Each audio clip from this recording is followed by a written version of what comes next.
Y'all know what it is. Northern Kingdom, Southern Kingdom, one nation, on one track. Lions of Israel, the Ephraimite begun, and they call me the priest. Southern tribal, my sword is my Bible. I teach survival. I await the Lord's arrival. His mighty entrance to destroy wicked intentions and their inventions. Time for Esau to be sentenced. The scripture mentions in past and future tenses that we are princes. Why is it so hard to convince us of our greatness? Though we in this matrix, if we keep God's laws, we can reach our apex, the highest plateau. I was born to fight these battles and keep the statutes.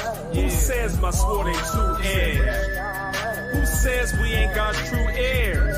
Said that. Sometimes I shed a few tears. Sometimes I shed rivers. Y'all forgive us. Please permit us.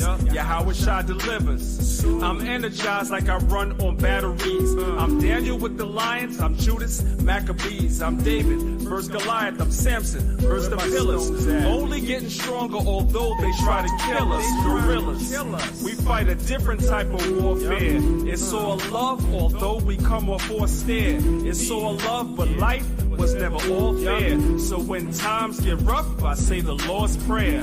Abba Nawa, forgive our nation and all the great men, and please destroy the cavemen with no hesitation. It's game over. 12 tribes, time we take over.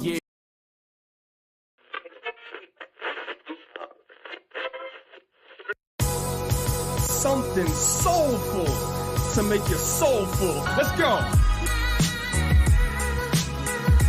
I kinda like this right here. Yeah. Got me feeling some type of way. I told y'all it was musicians that brought me into the truth. Got me up here dancing in the booth. They say the truth shall set you free, give you liberty, trick me.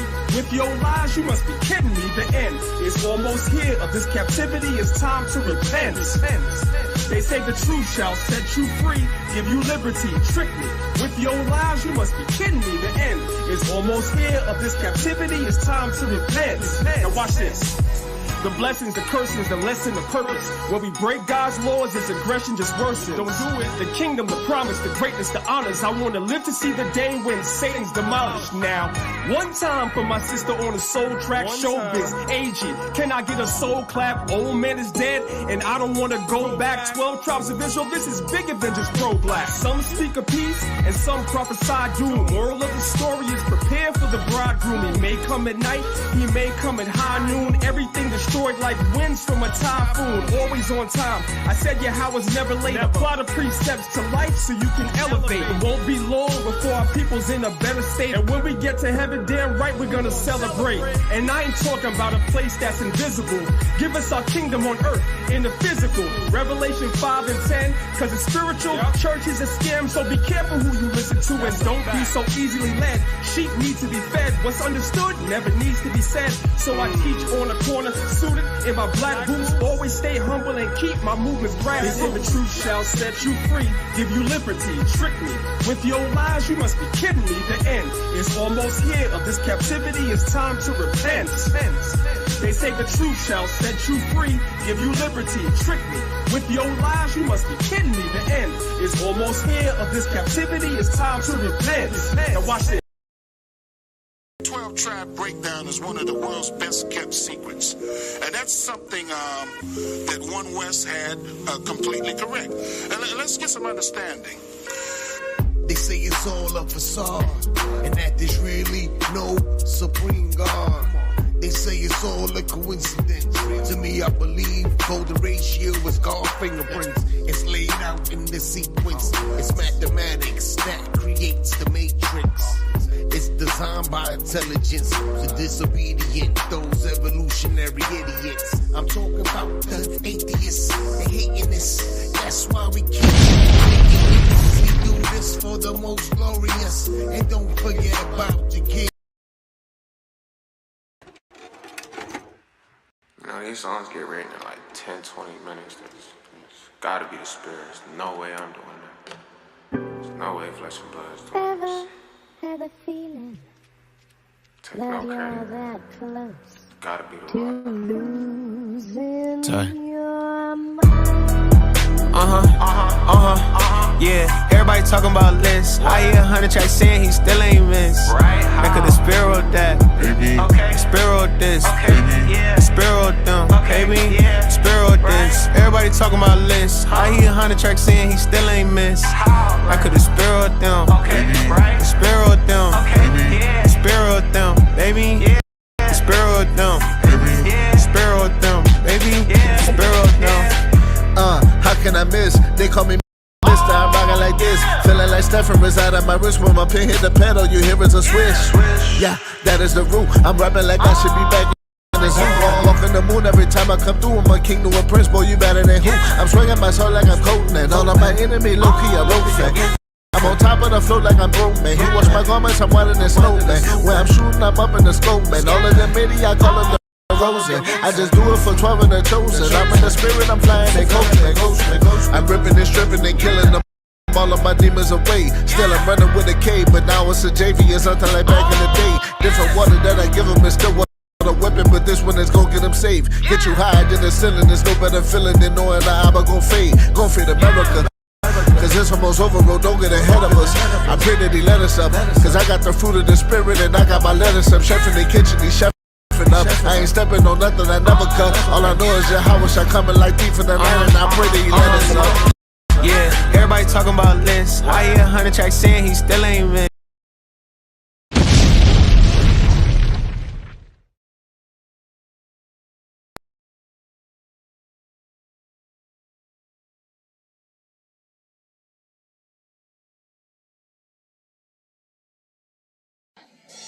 Ain't God good? Ain't he good? Ain't God good? He's like Campbell soup. He's good. My God is like Campbell soup. He's like Campbell soup.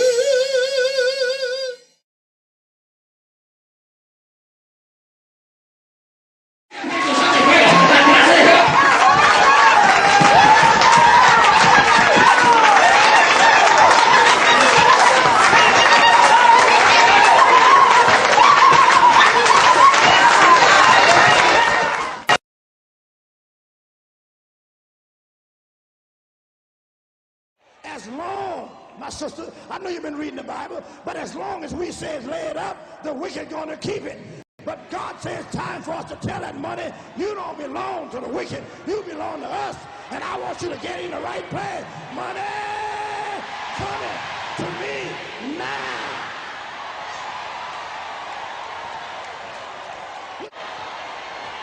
Somebody help me dance up here. Glory to God.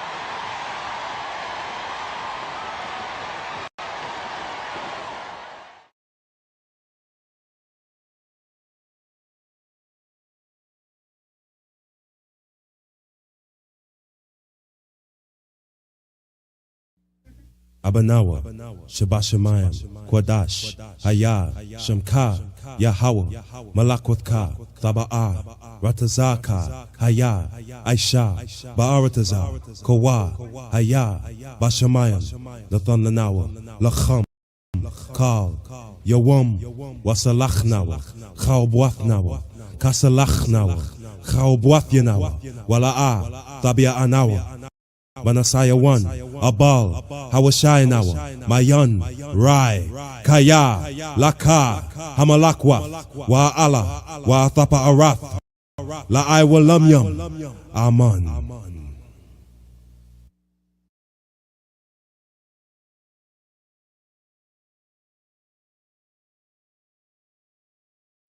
Ya Baraka, Ya Baraka, Yahweh, Yahweh, Wayashamaka, Wayashamaka, Yahweh, Yahweh, Yahweh, Panyawa al Yaka, Panyawa al Yaka, Wayachanka, Yahweh, Yahweh, Panyawa al Yaka, Panyawa al Yaka, Wayasham, Laka Shalom, Yahweh Bahasham, Yahweh Shah, Barak Rapah, Yahweh Bahasham, Yahweh Shah, Barak Rapah, Yasha Allah.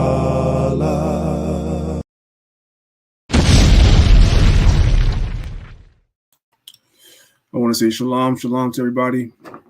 Giving all praise, honor, and glory to the Most High God, Yahweh, the supreme God of the universe, and name of his only begotten Son, Yahweh Shai. I want to say peace and blessings. Welcome to another Lines of Israel class. I appreciate everybody that's here for the class this morning. As always, I want to give a shout out to everybody that's watching us on our YouTube channels, which is Maccabeestv and the Lines of Israel class, both YouTube pages. Guys, make sure you guys hit the like button, leave a comment to trigger the algorithm, and of course, share the video on all your social media. I appreciate you guys being here. And if you're not subscribed to the channel, you're off. You need to repent. That's wicked. Subscribe to the channel and hit the notification bell so you can be notified anytime we go live or we drop a video. All right. Of course, shout out to my brother Nasiah from Nasiah TV for allowing us to broadcast via his platform directly into people's homes. Again, shout out to that brother. The brother's doing a great work. We appreciate his labors and his truth. It's very important. And last but not least, shout out to my family that's listening to us on Clubhouse. Guys, ping people into the room. Drop a comment in the comment section as well. And of course, you guys can click the link at the top of the room and come over to YouTube to watch the PowerPoint, because today's PowerPoint is essential. It's very visual, so you guys would definitely want to see the PowerPoint. So if you're watching on YouTube, be sure to click the link. Salaki, if you're listening on Clubhouse, be sure to, if it's possible, click the link at the top of the room and come on over to YouTube so you guys can follow along with the PowerPoint. I'm going to be toggling between 3 different PowerPoints today.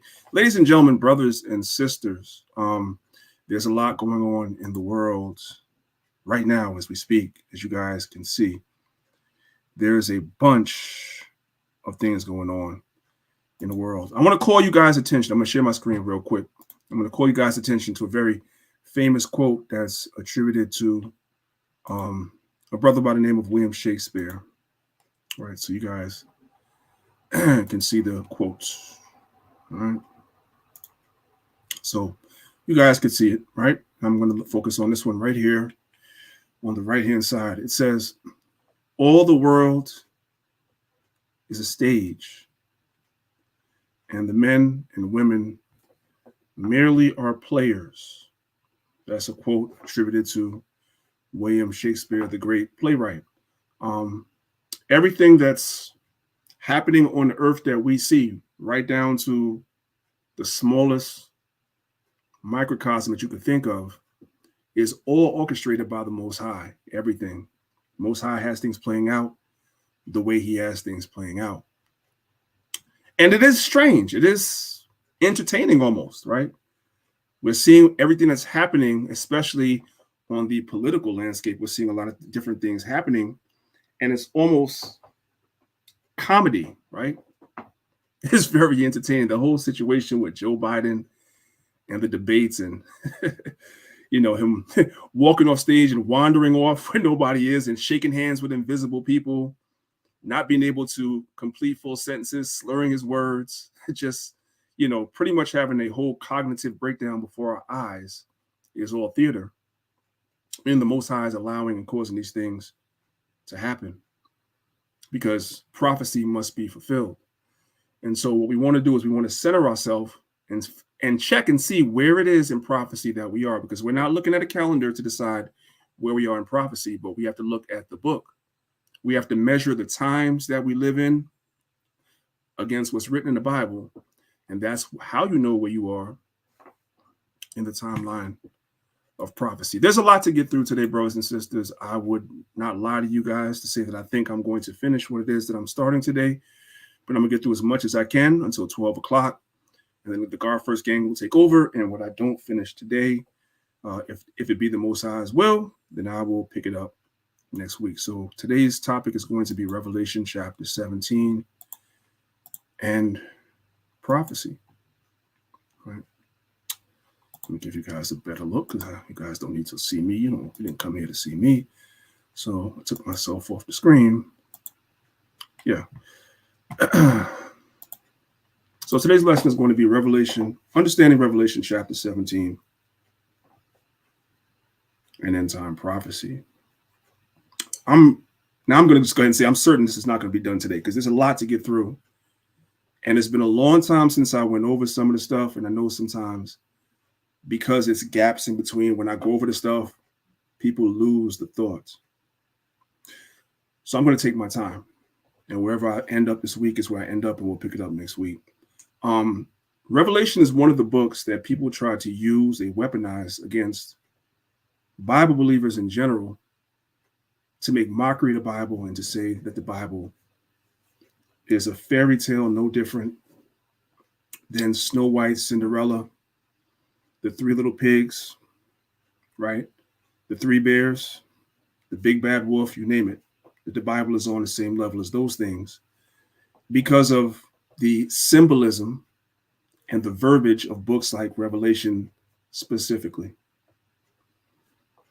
And so what we have to do is we have to make understanding understood because the Most High is trying to give us a message, but of course it's encoded in symbolism, allegory, metaphor, and many other literary devices. And the reason why the Most High has it written that way is so the Bible could be preserved for us today. Had the Bible come right out and said America is Babylon the Great, we wouldn't have a Bible today. It would have been destroyed a long time ago. If the Bible came out outright and said, as we believe that the white man, the Caucasian is Esau, the cursed people, right? The people who the Most High will have indignation forever pursuant to the book of Malachi. If the Bible came right out and said that that was the white man of today, we wouldn't have a Bible. The Bible came out and said that Esau is the devil. We wouldn't have a Bible today. So all these things are shrouded in mystery, metaphor, and many other literary devices. You know, English class, the class that High Priest Danyaahla would skip every time that I went to school, when it came time to English class, was boring. Who the hell wants to learn about the English language and literary devices and read all this ancient poetry and these old stories from the 17 and 1800s, all this other, what I consider to be BS. I didn't care about it when I was a young man in school. But I had to circle back to understand that to understand the Bible, I must understand the way that it was written. And to understand the way it was written is to understand what literary devices are and why it's written the way it's written. And that it is indeed not a fairy tale book, but it's actually employing literary devices, and things are shrouded in mystery because those things are preserved for the elect. Those things are preserved. Those secrets are preserved for the prophets and not for everybody. Hope you guys understand it. Okay? So understand Revelation chapter 17 and end times. As I said months ago, I did a breakdown of Revelation chapter 12, which is where this whole idea of this beast and this dragon begins in the book of Revelation chapter 12. So we're going to toggle between Revelation chapter 12 and Revelation chapter 17, only to bring back the thought because some of you guys were not present for that class in the past. And I implore you, brothers and sisters, if possible, to take notes.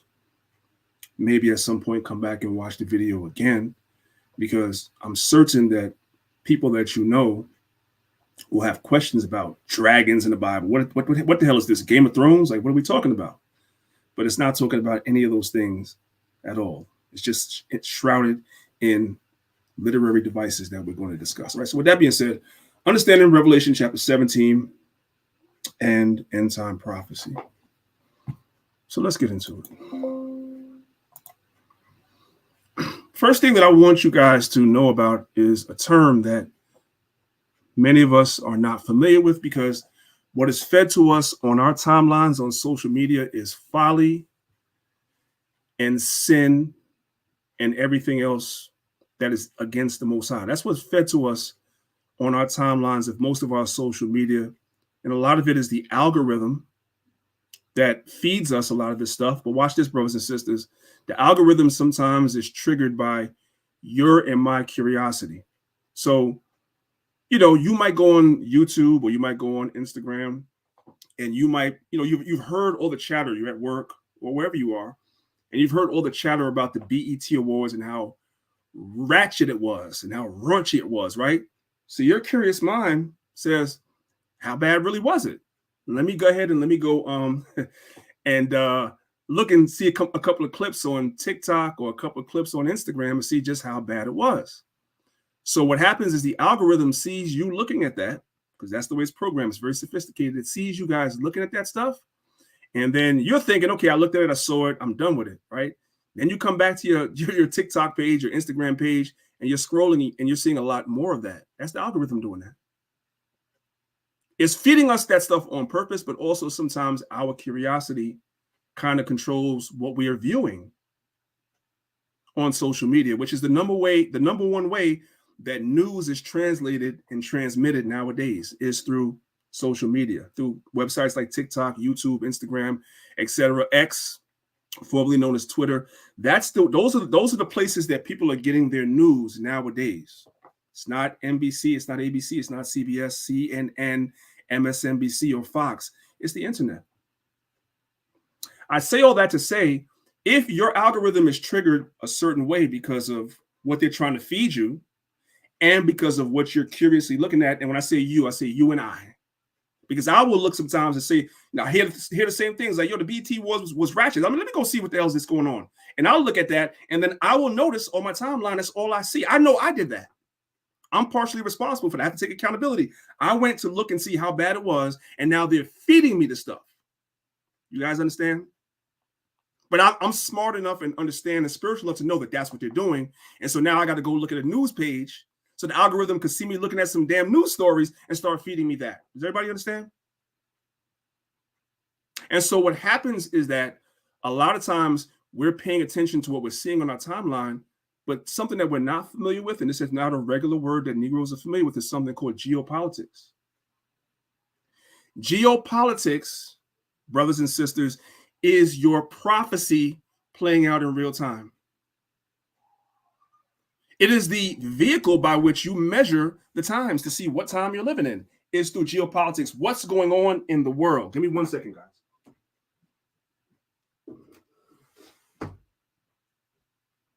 So, what is geopolitics?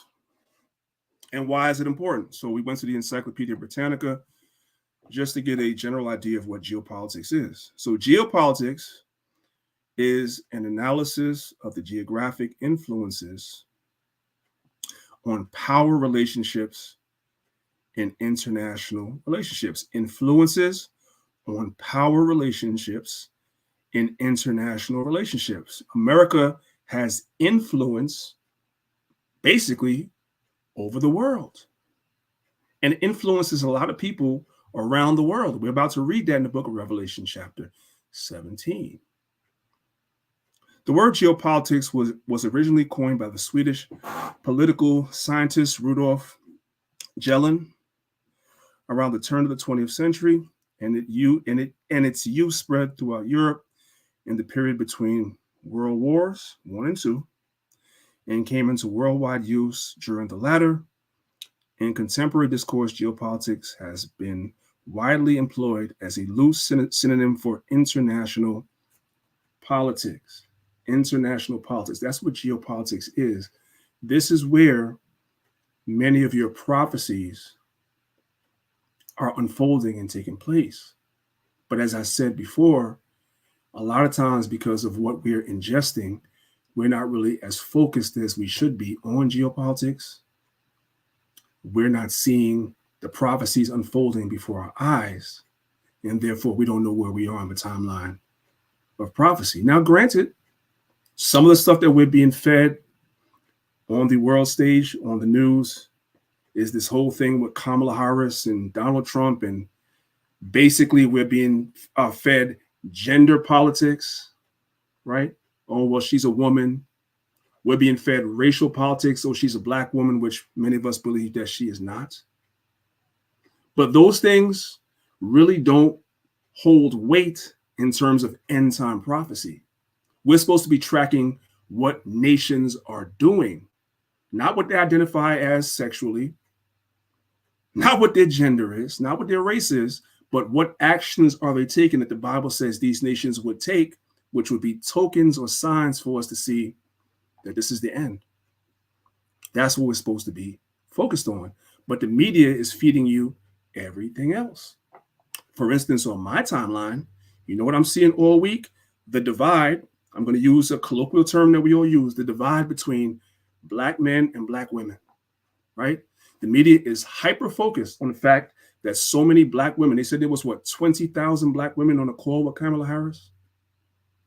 And she was able to raise $81 million, right? You guys all saw that. Pretty sure 90% of you guys listening, you guys all saw that.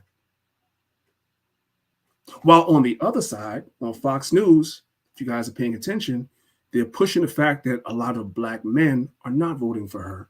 They don't support her. And one of the main reasons that they don't support her is because of her record as attorney general in the state of California, and how she was locking up a lot of black men in prison. And when it was time for them to be released, she was against them being released because she wanted them to stay in prison, and she wanted them to continue to do labor, free labor for the state, right?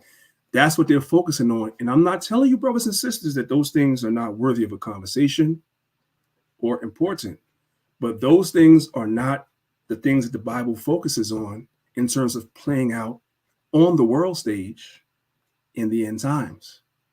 So we have to keep things balanced. They want you to be focused on things that will stoke your emotions and your feelings. You know what I'm saying? Whether you feel angry, you feel upset, whatever, and you caught up in your feelings and your emotions, and you're not paying attention to what's really bigger than all that, which is how these nations are moving, what America is doing, and what America plans on doing. Does everybody understand what I'm saying? That's called geopolitics. That's where a lot of your prophecy unfolds. So I want everybody to be familiar with that word. Okay? All right. Let's move on to the next one. So let's read Revelation chapter 17. We're going to pick it up from verse number 1. And there came one of these 7 angels, which have these 7 vials, and talked with me, saying unto me, Come hither, and I will show unto thee the judgment of the great whore that sitteth upon many waters. The first thing I want you guys to notice is throughout the book of Revelation, starting from chapter 1, you guys will notice that there is a continual use of the number 7 in Revelations. You guys can see all the different ones. You have the 7 churches, the 7 spirits, the 7 lampstands, the 7 stars, the 7 seals on the scroll, etc., etc. I'm not really going to delve down into that rabbit hole for right now, but the number 7 is used continuously in the book of Revelation. So it should be no mystery to you guys that it speaks about 7 angels as well, which are the 7 archangels, right, of the Most High. Let's move on. Oh, before I go any further, let me say this real quick. I think I heard Elder Zahab come in, so I'm going to bring him in case he wants to chime in on anything that I'm going into. You can definitely chime in. I do want to say something really quickly to you guys that are listening before I go any further. There may be some slides in this presentation that might be somewhat offensive. Not offensive to you per se, but if there are children listening or watching, they might see something. And I don't mean to do things that are offensive to anybody's sensibilities, but the Bible uses the term whore, right? That's what the Most High calls America a whore. So there will be some symbolization in here to kind of demonstrate that, right? So if you think that that's something that might be too much for a child, whatever, then you may want to turn them away, for part of this presentation that's coming up. So I'm giving you guys a warning. Also, I'm going to play you guys a video as well in a little while that will have the guys dropping some F-bombs in there. I tried to find other videos that wasn't doing that, but this guy really has all the different things I want to talk about in one video, so I didn't have to play 7 videos. So I kind of used it. So again, it might be somewhat offensive. I apologize. But at the end of the day, you know what I'm saying? We're teaching the truth. We're not saying anything that's wicked or nothing like that. We're just speaking the truth. And sometimes things that just come out and it's just rough like that. It is what it is, right? But I'm definitely giving you guys the warning first. All right. So again, if you think that it might be something that might offend a child, I'll give you guys a minute to remove them, or you could pause the video and come back and pick it up when they're not around. Okay. With that being said, because we're on limited time and I already know I'm not going to finish this lesson, I'm going to continue. So this book of Revelation, chapter 17, verse 1, it says, and there came one of the 7 angels, which had the 7 vials, and talked with me, saying unto me, come hither, and I will show unto thee the judgment of the great whore that sitteth upon many waters. That great whore, brothers and sisters, is America. And that's encapsulated on this image. This is a very old image. I don't know the origin of this image, but it's a very old image that goes back. America has influences in it from ancient Egypt, ancient Assyria, ancient Rome, ancient Greece, all these different societies, ancient Babylon, mainly, all these different societies, America has incorporated all of their pagan ideologies and everything and melded it together into one.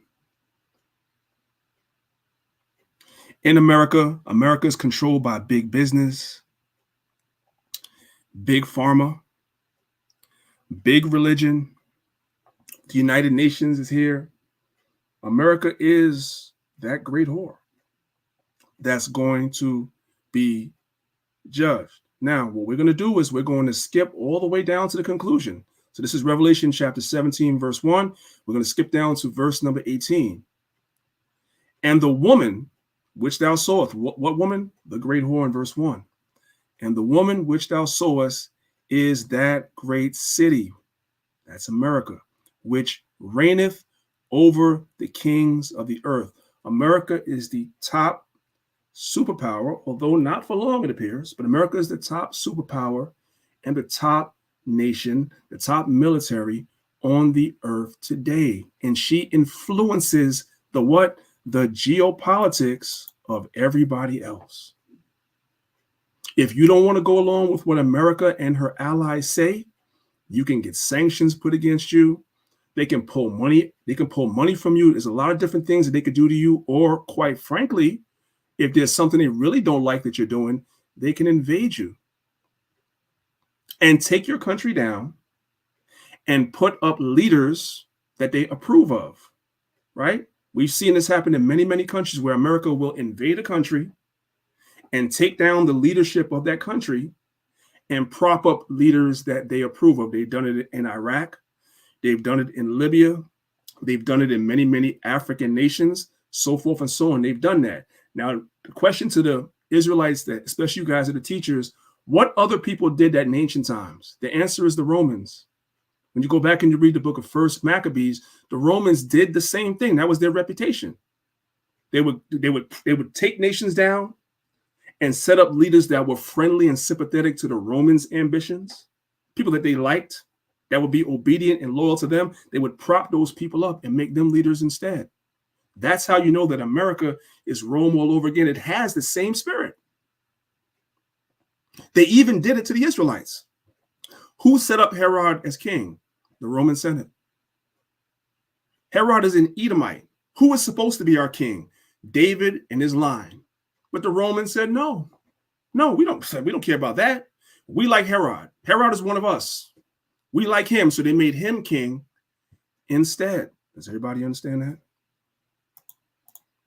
It's the same thing today. America does the same thing. They have that same spirit because it's the same people. Hopefully everybody understands. Let's move on.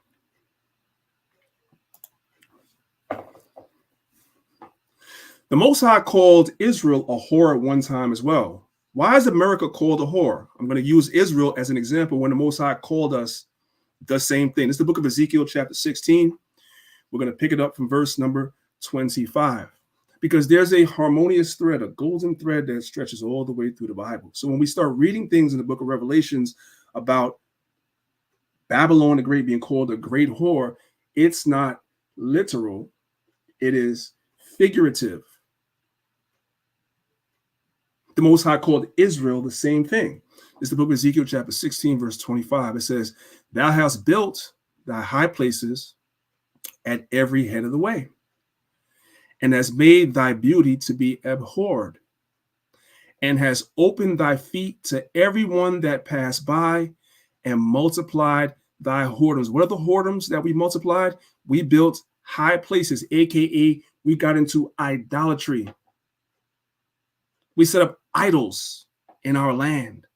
So the Most High attributed that to a woman opening up her feet to everybody that passed by. And the Most High called us whores. Is that not what America does? It's the same thing. Verse 26. "Thou hast also committed fornication with the Egyptians, thy neighbors, greater flesh, and has increased thy whoredoms," because a lot of our people were following after what the Egyptians were doing. So the Most High called that whoredom to provoke me to anger. "Behold, therefore, I have stretched out my hand over thee, and have diminished thy ordinary food, and delivered thee unto the will of them that hate thee, thy daughters, the daughters of the Philistines, which are ashamed of thy lewd way.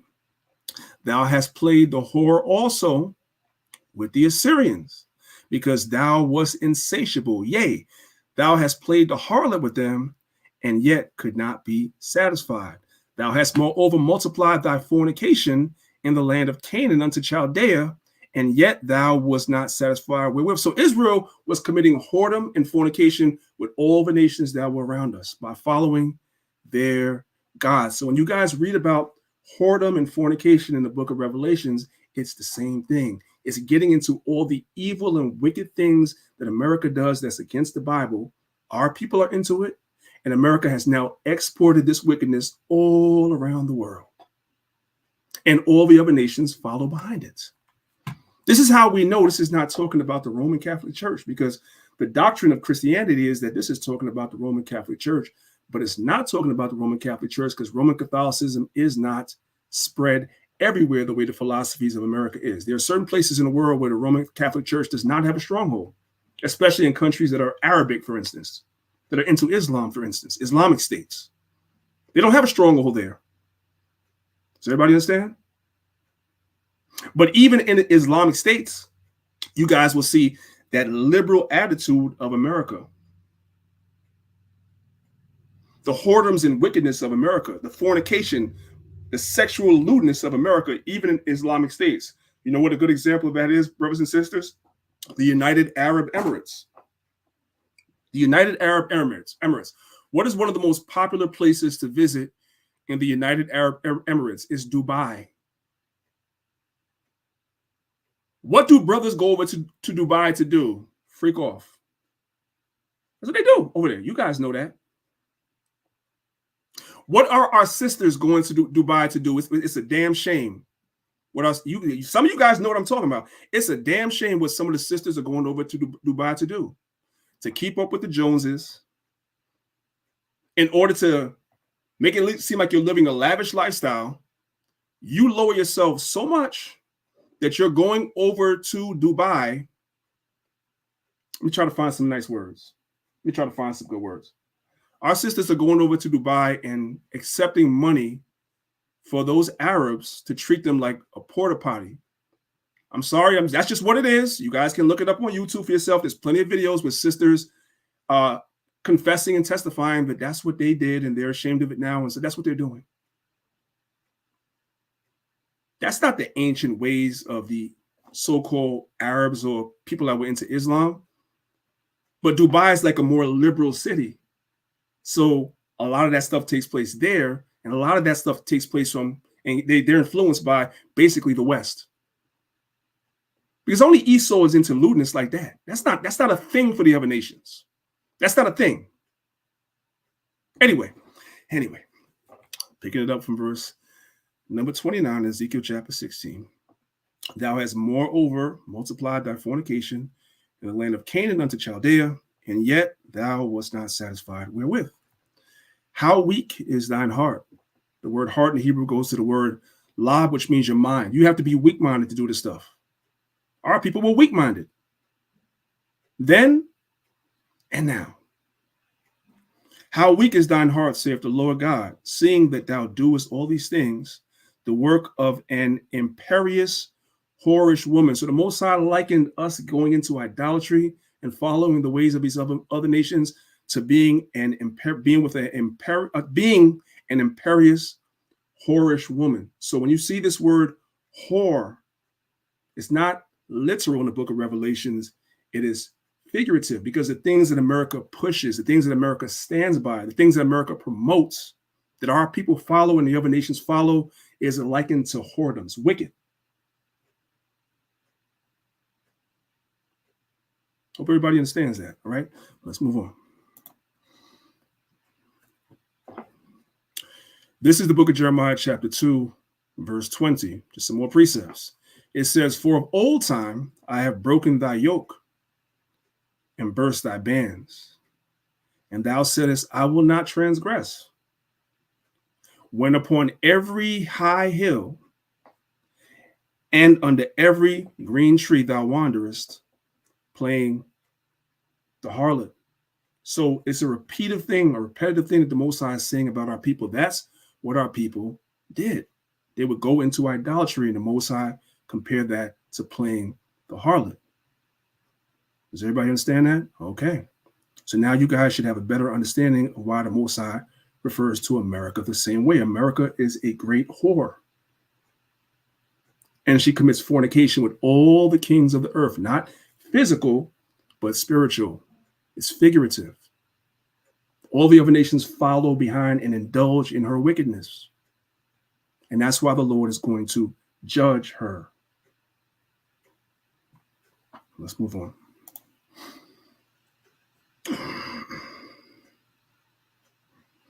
This is the book of Isaiah chapter 47. We're going to pick it up from verse number 1.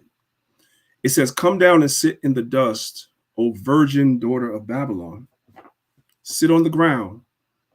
There is no throne, O daughter of the Chaldeans, for thou shalt no more be called tender and delicate. Take thee millstones and grind meal. Uncover thy locks. Make bare the leg. Uncover the thigh. Pass over the rivers. Verse 3. Thy nakedness shall be uncovered. Yea, thy shame shall be seen. And all the nations are going to see. They're starting to see America's shame already. It's already being seen. America is already being revealed. But again, going back to what I said earlier in the lesson, the Most High had to encode it in the mystery language in the Bible so that the Bible could be preserved so that we could have it today. But now we're starting to see these things uncovered. And one of the main ways that America's wickedness and nakedness is being uncovered is through social media, because it sure as hell ain't through the mainstream news. That's the reason why, especially on platforms like YouTube, where when YouTube first came about, you could find any information on YouTube. But YouTube now, for the most part, has scrubbed a lot of videos that expose things.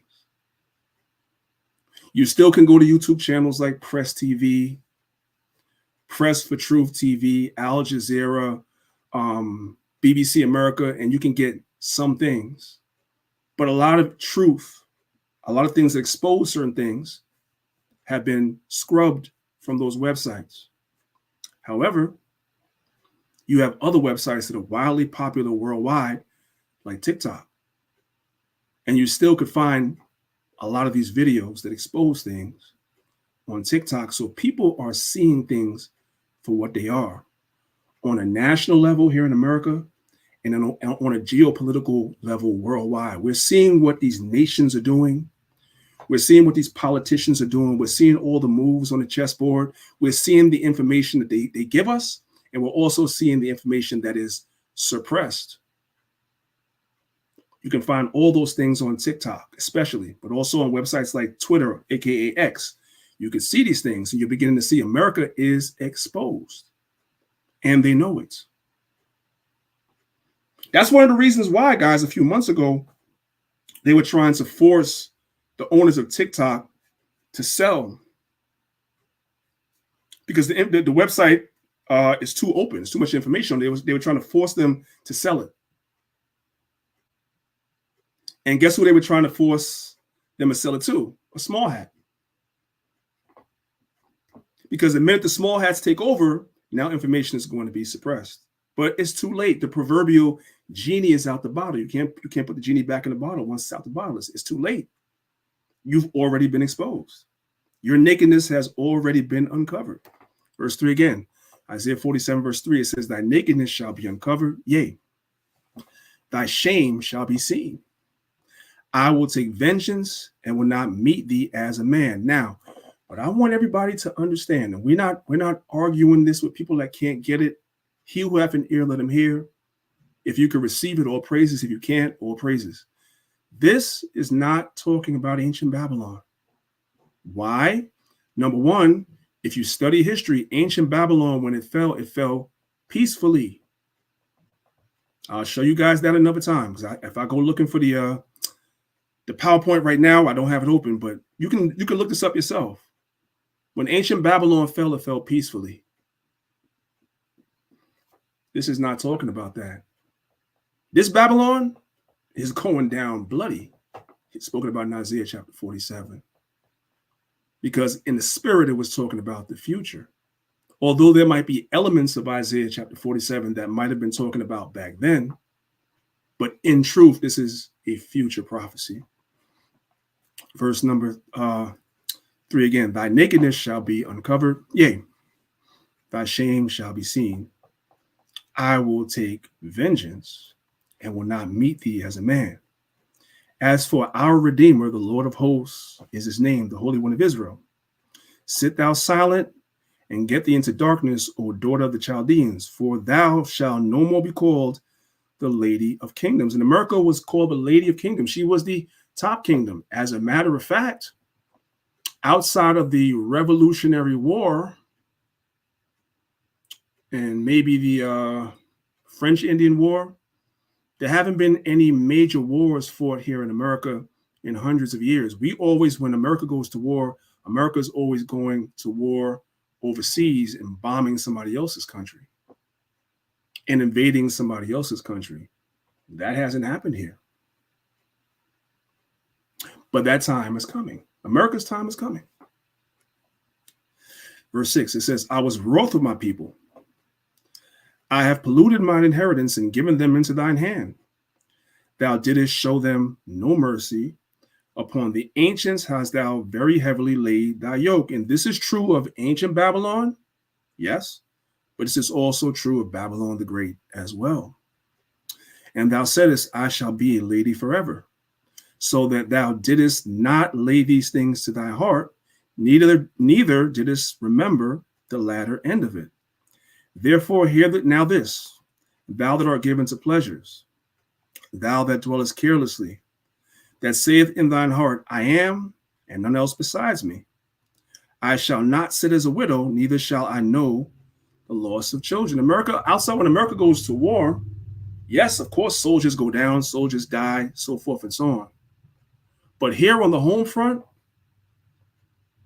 that hasn't happened in hundreds of years. Hundreds of years.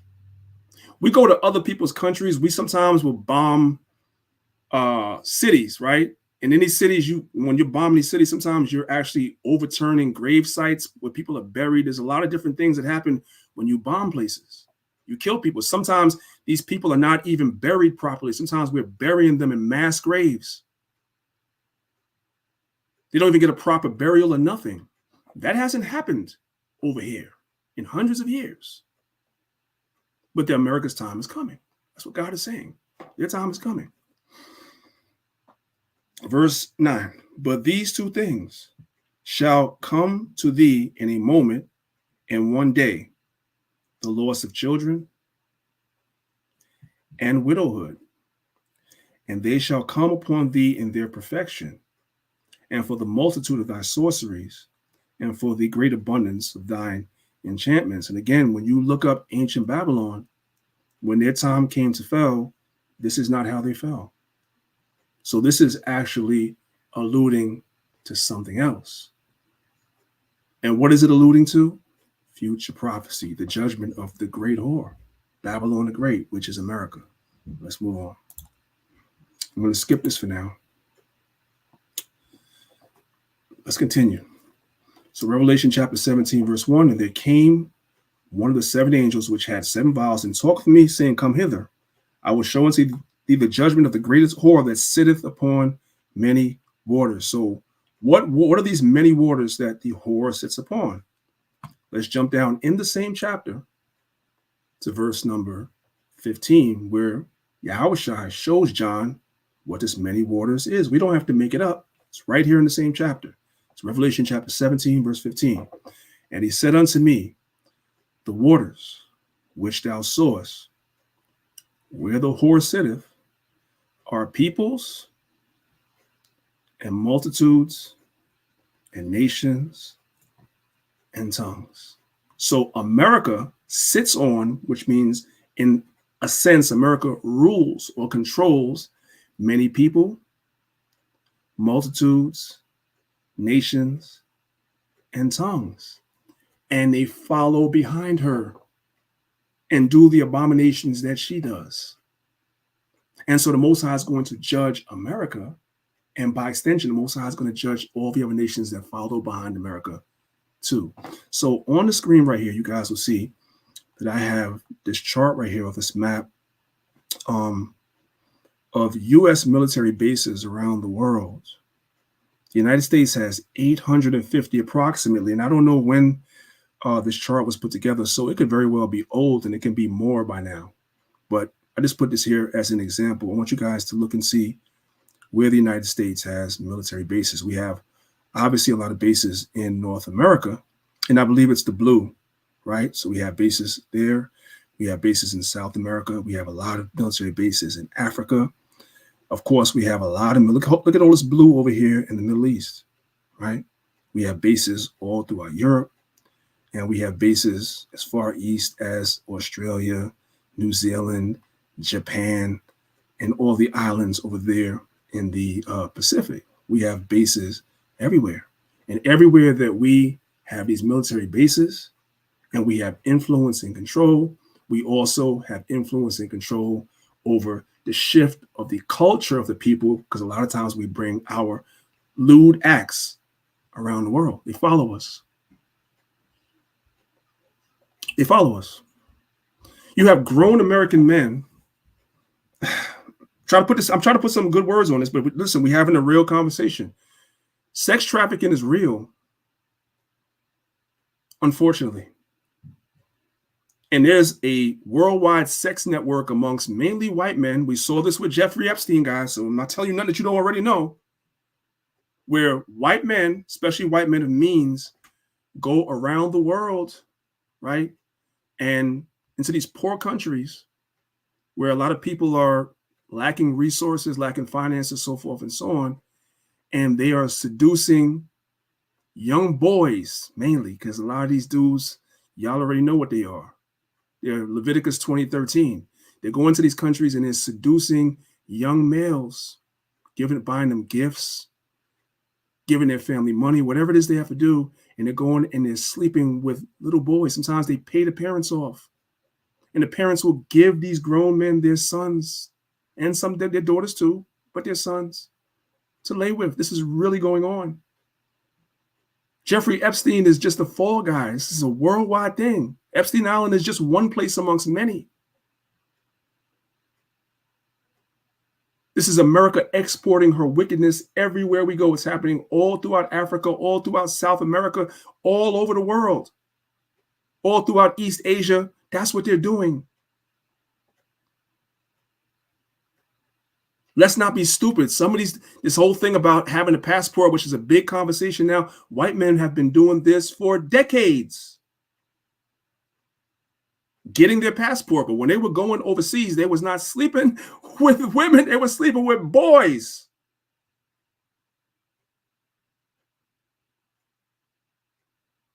The women are not exempt too. A lot of times when y'all get your passport, you're going overseas having sex with everybody too. There's a big thing for women that are going over to Jamaica, and there's something called rent a dread, where you go to Jamaica and you literally go and rent a dread to have sex with. White women are doing it, and black women are doing it too. It also happens in the Dominican Republic, and it's also big in Africa, in countries like the Congo, Sudan, and elsewhere. It's America, right? The white man and our people that are influenced by America that are taking this wickedness and spreading it all around the world. That's what's happening. And God is going to come and judge all of that.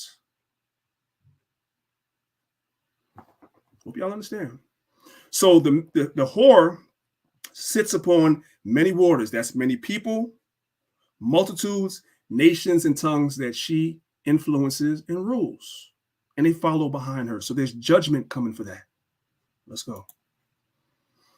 Now, when it says she sits upon many waters, I went to the book of Isaiah chapter 4 and verse 14 to show you the correlation with ancient Babylon, right? This is the book of Isaiah chapter 14. We're going to pick it up from verse number 4. It says, that thou shouldest take up this proverb against the king of Babylon. So in context, Isaiah chapter 14 is speaking about the king of Babylon, because the Christians use this to talk about the devil being in heaven with the Most High and getting thrown out. That is not what this is talking about. That's why I started from verse number 4. That thou shalt take up this proverb against the king of Babylon and say, how has the oppressor ceased? The golden city ceased. The Lord hath broken the staff of the wicked and the scepter of the rulers. This is true. However, again, if you look at the way ancient Babylon fell, it wasn't violent. You know what? Should I? No, I don't want to take away from the lesson. I was going to go try to find the slide that says that, but I don't want to take away from the lesson. Maybe at the end, I'll show it to you guys. So this is alluding to something in the future. Again, although there may be elements that are relevant for that time when Isaiah was prophesying this, a lot of this is really alluding to future prophecy. Those that can receive it will receive it. That's it. A lot of people, they get their breakdowns from commentaries, and that's why you think every damn thing in Isaiah was already fulfilled, because you get your breakdowns from commentaries because the spirit is not working with you. Like you, and also you don't have a real good grasp on history. This can't be talking about ancient Babylon alone, because ancient Babylon did not have a violent ending. That's the point. Verse 5 says, the Lord hath broken the staff of the wicked and the scepter of the rulers. So this Babylon, the Lord is going to break the staff of the wicked and the scepter of the rulers.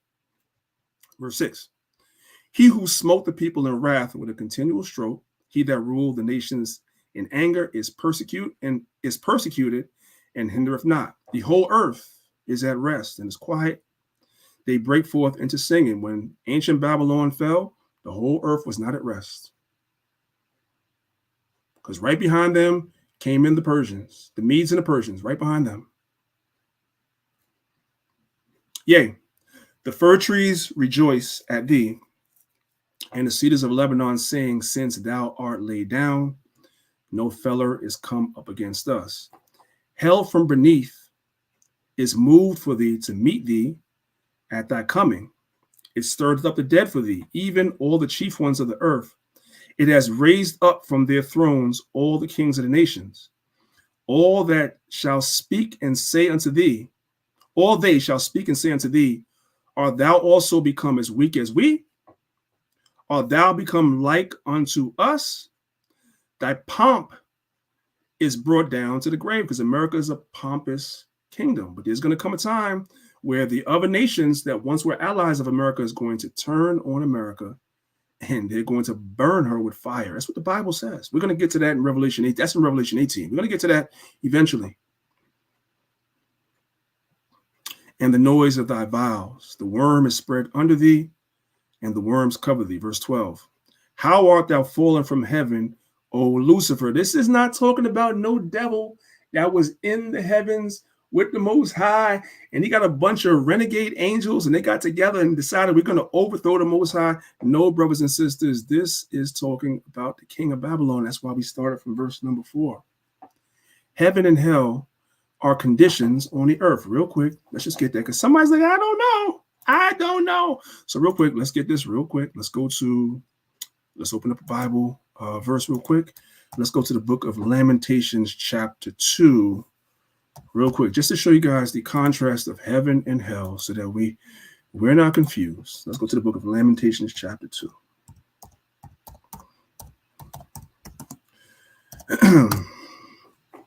This is the book of Lamentations, chapter 2.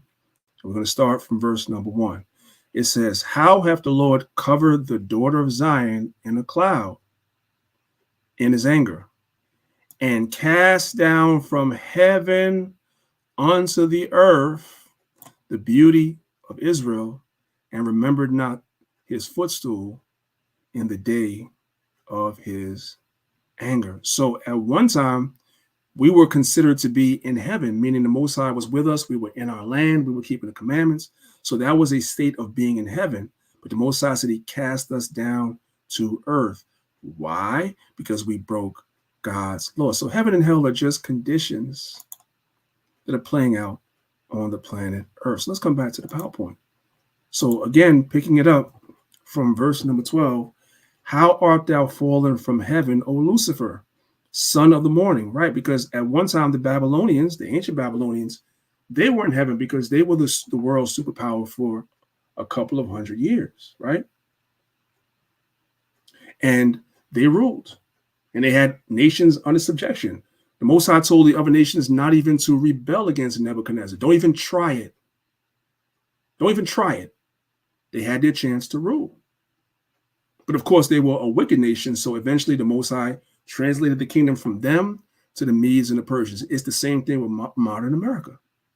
They're in a state of heaven right now. They're still, for all intents and purposes, the top nation on the planet Earth, but that has an expiration date. That's the point. How art thou fallen from heaven, O Lucifer, son of the morning?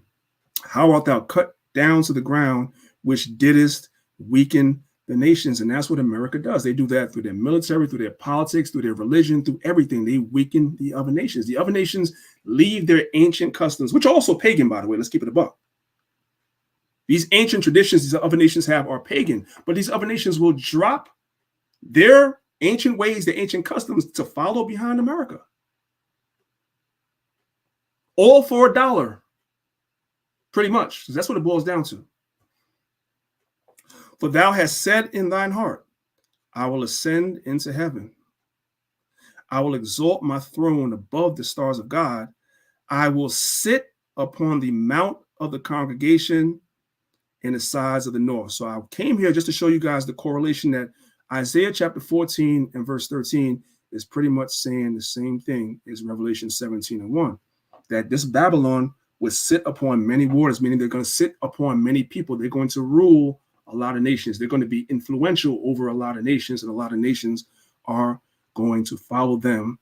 And one of the main nations, the most important nations that follows behind them is us, the Israelites, who are supposed to do the opposite. Let's move on. Let's skip that for now. Verse number 2. With whom the kings of the earth have committed fornication, and the inhabitants of the earth have been made drunk with the wine of her fornication. So this word, fornication, right here, when you guys look at that word in the Greek, the word is porneo. Does that word sound familiar to you guys? Or is it just me?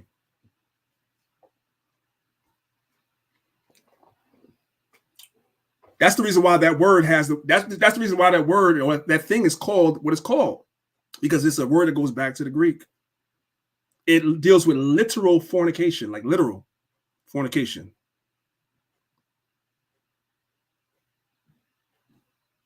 I'm talking about Leviticus 18 fornication, the stuff that you're not supposed to be doing, the type of sex you're not supposed to have. I'm just going to call it what it is.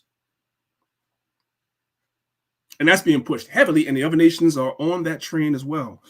When you guys look at that word, right, for porneo, it means to prostitute one's body for lust. That's what it means. These other nations are literally doing that. They're doing it spiritually. They're prostituting themselves spiritually for $1, for America to send billions of dollars over to these countries, to invest in these countries, to have American businesses come into their countries and build infrastructure and all these other things. They spiritually prostitute themselves, meaning that they allow things that are against their own ancient customs to take place in their country for $1, for a Bill Gates to come in and give them some money. or any other venture capitalist or billionaire to come in and give them money. For the Chinese to come in and build up the infrastructure of the Caribbean, pretty much, not just Jamaica. It used to be just Jamaica, but I see that's happening throughout most of the Caribbean. The Chinese is taking over. So you will go against your own ancient customs to allow them to come in. In the 80s, the 70s, even the 90s, you couldn't go down to Jamaica talking no LGBTQIA stuff. Now that's just as big down there as it is up here. All for $1. Because America ain't giving you no money. America's not investing in you. America is not going to have the big tourism attraction that Jamaica is continue that way and encourages citizens to come down to your country if you were doing things the way you used to do in the 80s and the 90s, so you had to stop. Now you allow it to go down. Your man Buju Banton, that had one of the biggest hits of all time on the subject, has removed that song from his catalog. I mean, you still could get it online if you download it online, but from his official catalog online, he has removed that song. You guys know what I'm talking about, Boom Bye Bye. You know what I'm talking about. He had to remove it. So it is a figurative fornication, and it's also literal as well.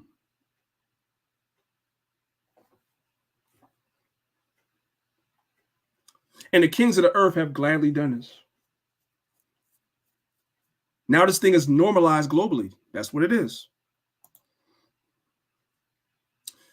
This is the book of Jeremiah, chapter 51, verse 6. It says, flee out of the midst of Babylon. That's not literal, brothers and sisters.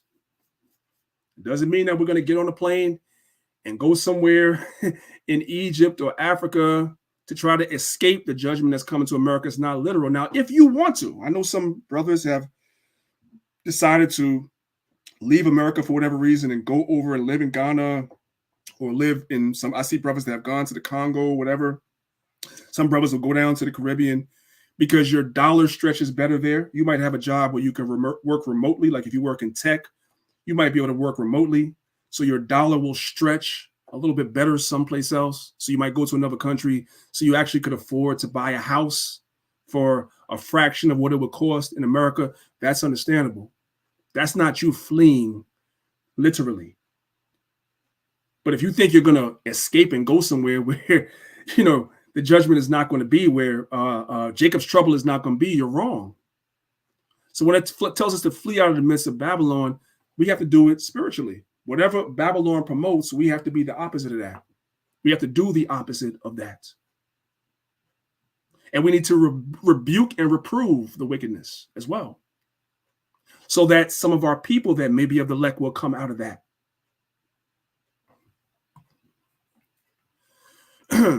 Flee out of the midst of Babylon and deliver every man his soul.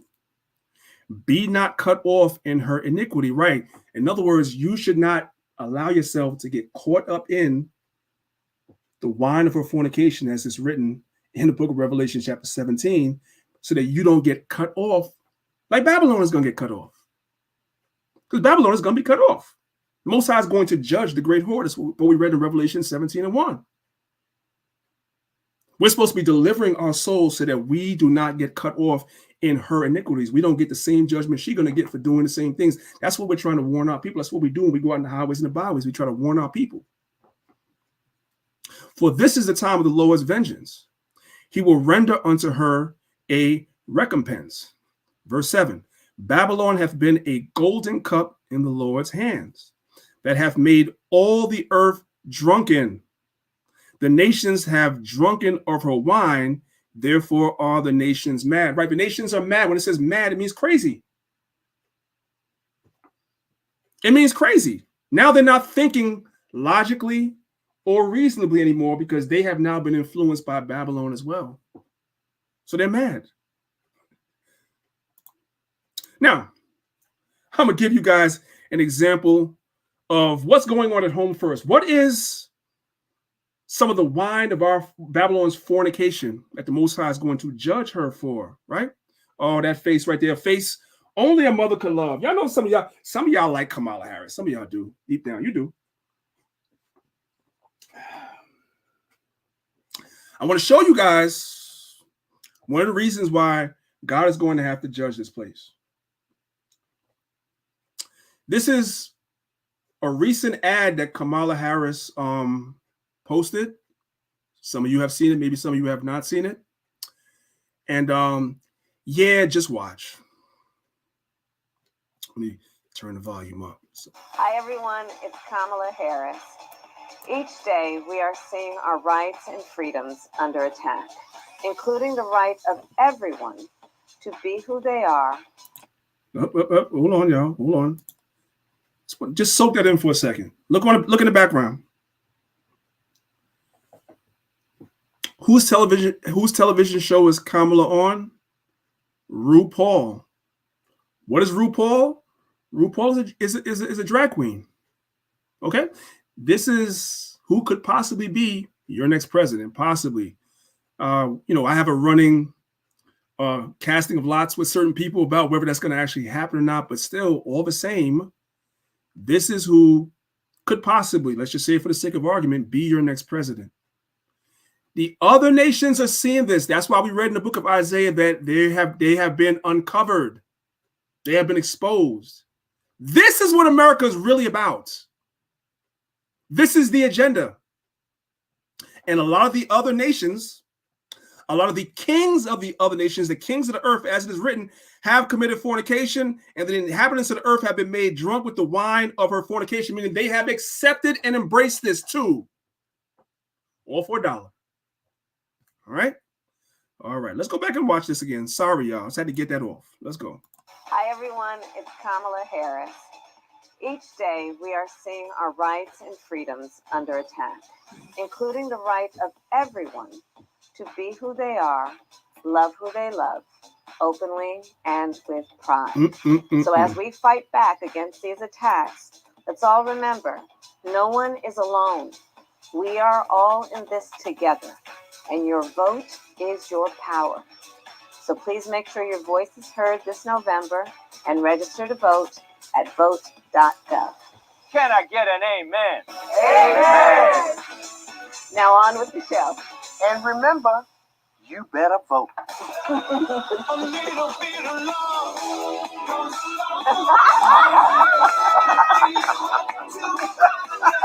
I'm sorry, y'all. If it's upsetting you, it's supposed to. It's supposed to. If it's bothering your spirit, it's supposed to. So you understand why the plagues are going to come on America the way they're going to come. Because when they come, you're gonna be scared. You're gonna be questioning. So you're gonna have the Most High got to bring it to your memory. Oh, I remember that ad that Kamala did on RuPaul. Yeah, that's why. That's why this is happening. Okay. So that's what's going on at home, ladies and gentlemen. That's your presumptive Democratic nominee for president that the whole world is seeing. So America's been exposed. So again, we're reading that this sort of sin has been exported, and the other kings of the earth are indulging in it too. Let's take a look at that. Now, again, this is the video I was talking to you about, guys. Might have to hide the kids because there's some F-bombs in here, and I understand. But I need to show this because I need for you guys to see how the nations of the earth are drinking of the wine of the wrath, how the nations of the earth have committed fornication with this whore called America. I need for you guys to see this. They're calling this the gayest Olympics ever. Anybody watch the opening ceremony? I didn't. Shout out to my brother Nasai. I saw him make mention of it on his timeline on Facebook, so I had to go find it. They're calling this the gayest Olympics ever. I want you guys to pay attention to what we missed, thank God. But now we're going to look at, because we're looking at prophecy, we're looking at geopolitics, we're looking at the world, we're trying to see what's going on. I want you guys to look at what we missed while they're calling this the gayest Olympics ever. Pay attention. Tonight was the opening ceremony for the 2024 Summer Olympic Games in Paris, France. And while a lot of people always tune into the opening ceremonies because usually it's supposed to be some artistic representation of this country or humanity or something like that, not everyone's cup of tea, but certainly something that... I just want you guys to take a second to look at the title of the article that he has on the screen. In the opening ceremony of the Olympics, there was a video that depicted, I'm going to read what it says. Paris Olympics opens with suggested by threesome. Yeah. Yeah. Mm-hmm. Okay. Okay. Let's go. Generates a lot of interest from everywhere around the world. Apparently, at this year's Olympic Games, they wanted to celebrate degeneracy. Now, while there was some normal stuff like a cool laser show or whatever, there was also some things that disturbed a lot of people, including this. Gayest Olympics ever. Paris Olympics opens with suggested bisexual threesome. And it only got more degenerate after this. Didn't they ban Grindr in the Olympic Village? So that video is available on certain websites, but I didn't want to play it for you guys. It disturbed my spirit. But this is the video that was played during the opening of the Olympics. And this is 3 men having a threesome. Or that's what's being suggested. That's what's being pushed to the world. Okay? Okay. Though, let's watch this. Oh, he gonna play it. He gonna play it. My bad. I'm sorry. The world of disturbed gayest suggested bisexual threesome. All right. So again, sorry y'all. He gonna play it, and I'm gonna let it play. And it only got more degenerate after this. Didn't they ban Grindr in the Olympic Village though? Let's watch this. Okay. Oh. I don't know if that's supposed to be, hey, look, we're getting it on. We're getting it on at the Olympic Village. Not exactly sure. That was, if it was just that, would have been weird enough, but it got significantly worse. Paris Olympics opening ceremony recreates Last Supper with drag queens and trans performers. Did you got that? You guys got that? Did you get that? The Paris Olympics opening ceremony recreates the Last Supper, which is the Passover, a solemn assembly of our people when our Messiah, Yahushua, was about to be crucified and put to death to make reconciliation on our part. During the Renaissance, you had artists like Michelangelo, Leonardo da Vinci, etc., that whitewashed the images of our King, Yahushua, and the apostles and made them white. That was bad enough. But that wasn't enough degeneracy for Esau. Now they want to recreate the Last Supper and use drag queens to do it. This is also part of your opening of the Olympics. Okay, let's go. And trans performers. Further making the Olympic ceremonies the gayest ever, Parisian officials also featured an LGBTQ version of the Last Supper parody, along with a woke fashion show featuring gender-bending fashions and transgender models. And we do have a super cut of this with some blue guy who's supposed to represent creation or something coming out. This was insane. Let's watch some of this.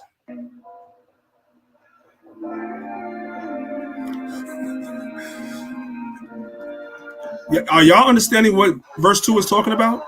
Here's a woman with a beard. She got a beard. Look at her.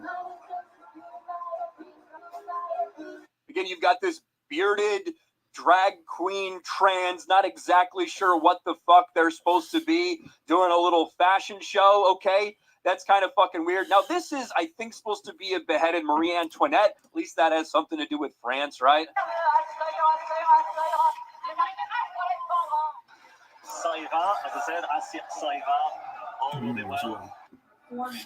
That's the Last Supper, right? This is supposed to be a recreation of the Last Supper. I can tell you one thing: there's no way that this is this bitch's Last Supper. Now, guys, that thing on her head is the same thing that's on the head of the Statue of Liberty. Just so you guys know, same thing. So you already know, but there's all types of pagan symbolism and everything in all this. There's a deeper esoteric message that they're sending. Okay, let's go. There's no way that this is this bitch's Last Supper. She probably has 3 a night, so I'm sure there's more yet to go just tonight for her or him or whoever these fucking freaks are. Again, now, I'm gonna stop it there because I know it's a lot of F-bombs. You guys get the idea. I don't have to play the whole video. You get the idea. But I understand why I understand, because that's my reaction when I see it too. I get it. I get it. And I also understand what the Bible is talking about. Because now we can see. America's pushing this thing heavy, and everybody else around the world is being influenced by this stuff as well. And so they're going to be judged with her as well. Let's go. Hey, the Bible says the simple believeth every word. You got this image of Kamala Harris right here, putting some daggone hot sauce on the greens. I mean, the Bible says the simple believeth every word. Like, our people are easily influenced by stuff like this. This woman is the devil. She's trying to push that whole agenda on your children, not us because we're older, on your children and grandchildren. They want to get us out the way so that they could go forward with their agenda. Understand that. Let's go.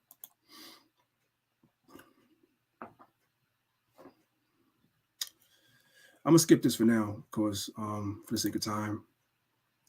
Let's look at Revelation chapter 17, verse 3. Let me see where I am for time. Okay. Let's look at Revelation chapter 17, verse 3, right? I want you guys to understand that Revelation chapter 17 is continuing the thought of Revelation chapter 12. The same beast that's being spoken about in Revelation chapter 12 is also being spoken about in Revelation chapter 17. So let's go. This is the book of Revelation chapter 17, verse 3. It says, "So he carried me away in the spirit into the wilderness, and I saw a woman sit upon a scarlet colored beast, full of the names of blasphemy, having 7 heads and 10 horns." The first thing I want you guys to notice is that it mentions a scarlet colored beast, but this scarlet colored beast has 7 heads and 10 horns. Revelation chapter 17. When you go back to Revelation chapter 12, it speaks about a red dragon having 7 heads and 10 horns. If you're paying attention, for those of you guys that are on YouTube that are paying attention, I'm showing you guys that red and scarlet are in the same family. It's talking about the same beast with 7 heads and 10 horns. Revelation chapter 12 uses the word red.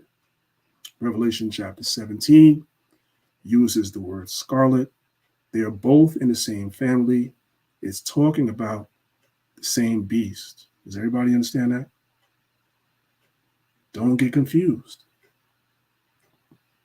Now it says this beast has 7 heads and 10 horns, a great red dragon. So we were talking earlier about this verbiage.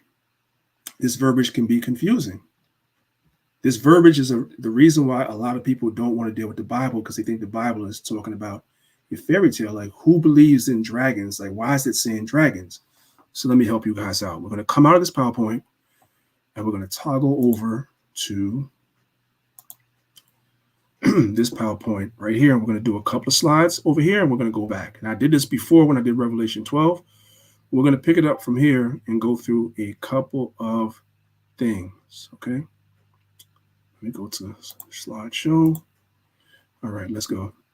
We're going to do some vocabulary first and foremost. We're going to understand what eschatology is, because that's what we're dealing with right now. We're dealing with something called eschatology. What is eschatology and why does it matter?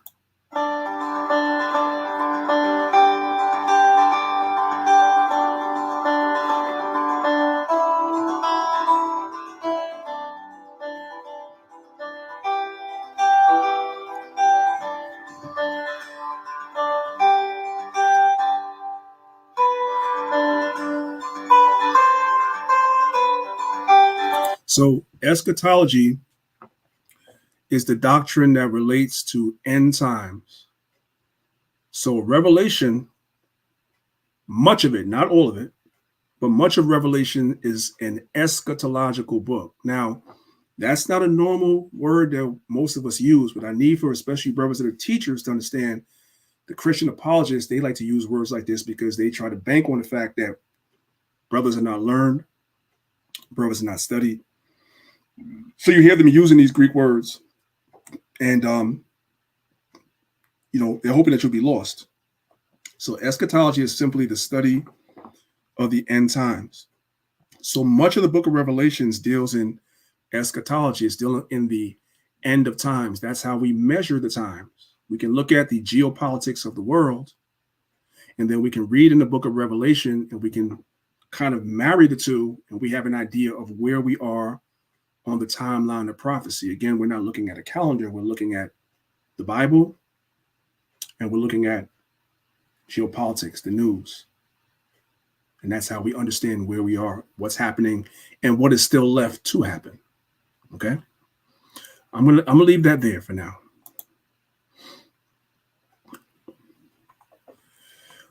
So what most people don't know is that apocalyptic literature is a literary, what is apocalyptic literature, I should say? Apocalyptic literature is used in books like Daniel and Revelation in the Bible.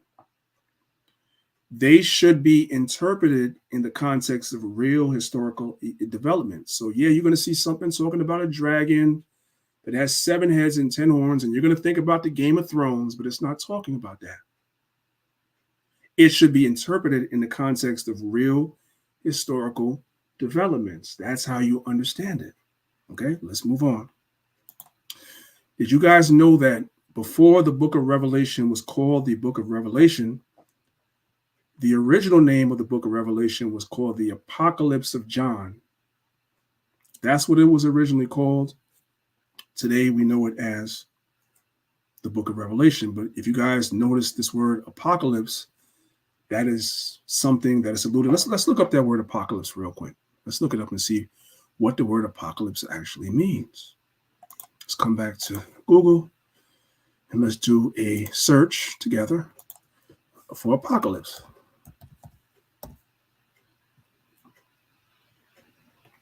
Okay. So apocalypse, you guys can see the first entry that comes up is the complete and final destruction of the world. All right, that's all we need. We don't need more than that. Let's come back to the PowerPoint. So Revelation was originally called the Apocalypse of John because it speaks about the complete destruction of the world, not the world in terms of the world as we know it, but the world of Esau, right? 2 Ezra 6:9, for Esau is the end of the world, and Jacob is the beginning of it that followeth. So John was seeing the destruction of Esau and the installation or elevation of Jacob or Israel to their proper place as being the rulers of this earth, like how it was intended to be, the top nation. That's what John was seeing. Okay, let's move on. Let's skip that. Skip that. All right. Hey, bro, come on. So now, Hey. I want you guys to look at this right here. I'm skipping certain things because I'm not going through Revelation 12 right now, but there are slides in here that I need to explain Revelation 17. So I want you guys to look at what I have on the screen right here. And I got this from an atheist website. If the ones you guys that did the academy, if your memory serves you, you guys should remember this slide, this PowerPoint when I did it in the academy. So this is from an atheist website, and it's supposedly mocking the Bible, but they're really mocking themselves because they don't understand certain things. It says only one of these is not in the Bible, right? So you have a sea monster here, you have Leviathan here, you have Behemoth here, you have a dragon here, like what we're reading about in Revelation 17, a dragon with 7 heads and 10 horns. You have a giant here, a cockatrice, a kangaroo, a satyr, a unicorn, so forth and so on. So many people reject the Bible simply because they cannot understand the way the Bible works and how the Bible speaks to us. They can't get it. They don't have anybody to show it to them, so they wind up rejecting it instead. The Christian church, television, and worst of all, social media has reduced the people to slaves to these entities like social media, television, and religion, who are unable to use critical think. I should say critical thinking. Damn, bro. What the hell's going on here? Did I fail English class or what? Okay. To these entities who are unable to use critical thinking. And that's where we come in. So when people see, and this is circulating on Instagram, this is circulating on Facebook, when people see this picture, in their mind, they're like, hey, you know what? You're right. The Bible does speak about dragons. That ain't real. right? Like this image right here. It took his brain out and put Facebook instead. That's what happens with a lot of our people. And then they come and they argue with us. So you have to ask yourself, for somebody that may be of the impression that the Bible is literally talking about dragons, you have to help them out and help them understand that that's not what it is talking about. So the Bible deals with something called literary devices, as any ancient text will. The Bible tells us that it speaks to us in parables.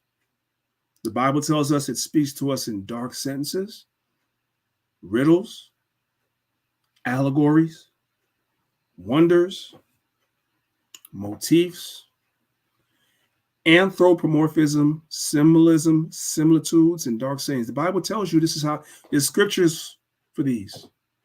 So the Bible's letting you know that everything that's written there is not literal, or nor should it be taken literal. Sometimes there is a deeper meaning to what's being written, and it's up to the reader to understand what is happening. One of these literary devices that the Bible deals with that I'm going to explain to you guys right now is a device called anthropomorphism.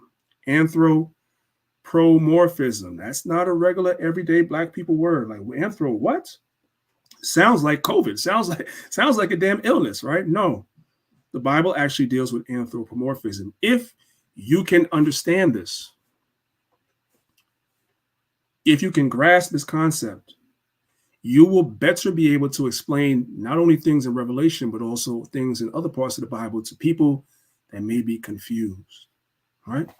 So, what is anthropomorphism? That is a great question. Anthropomorphism is everywhere around you.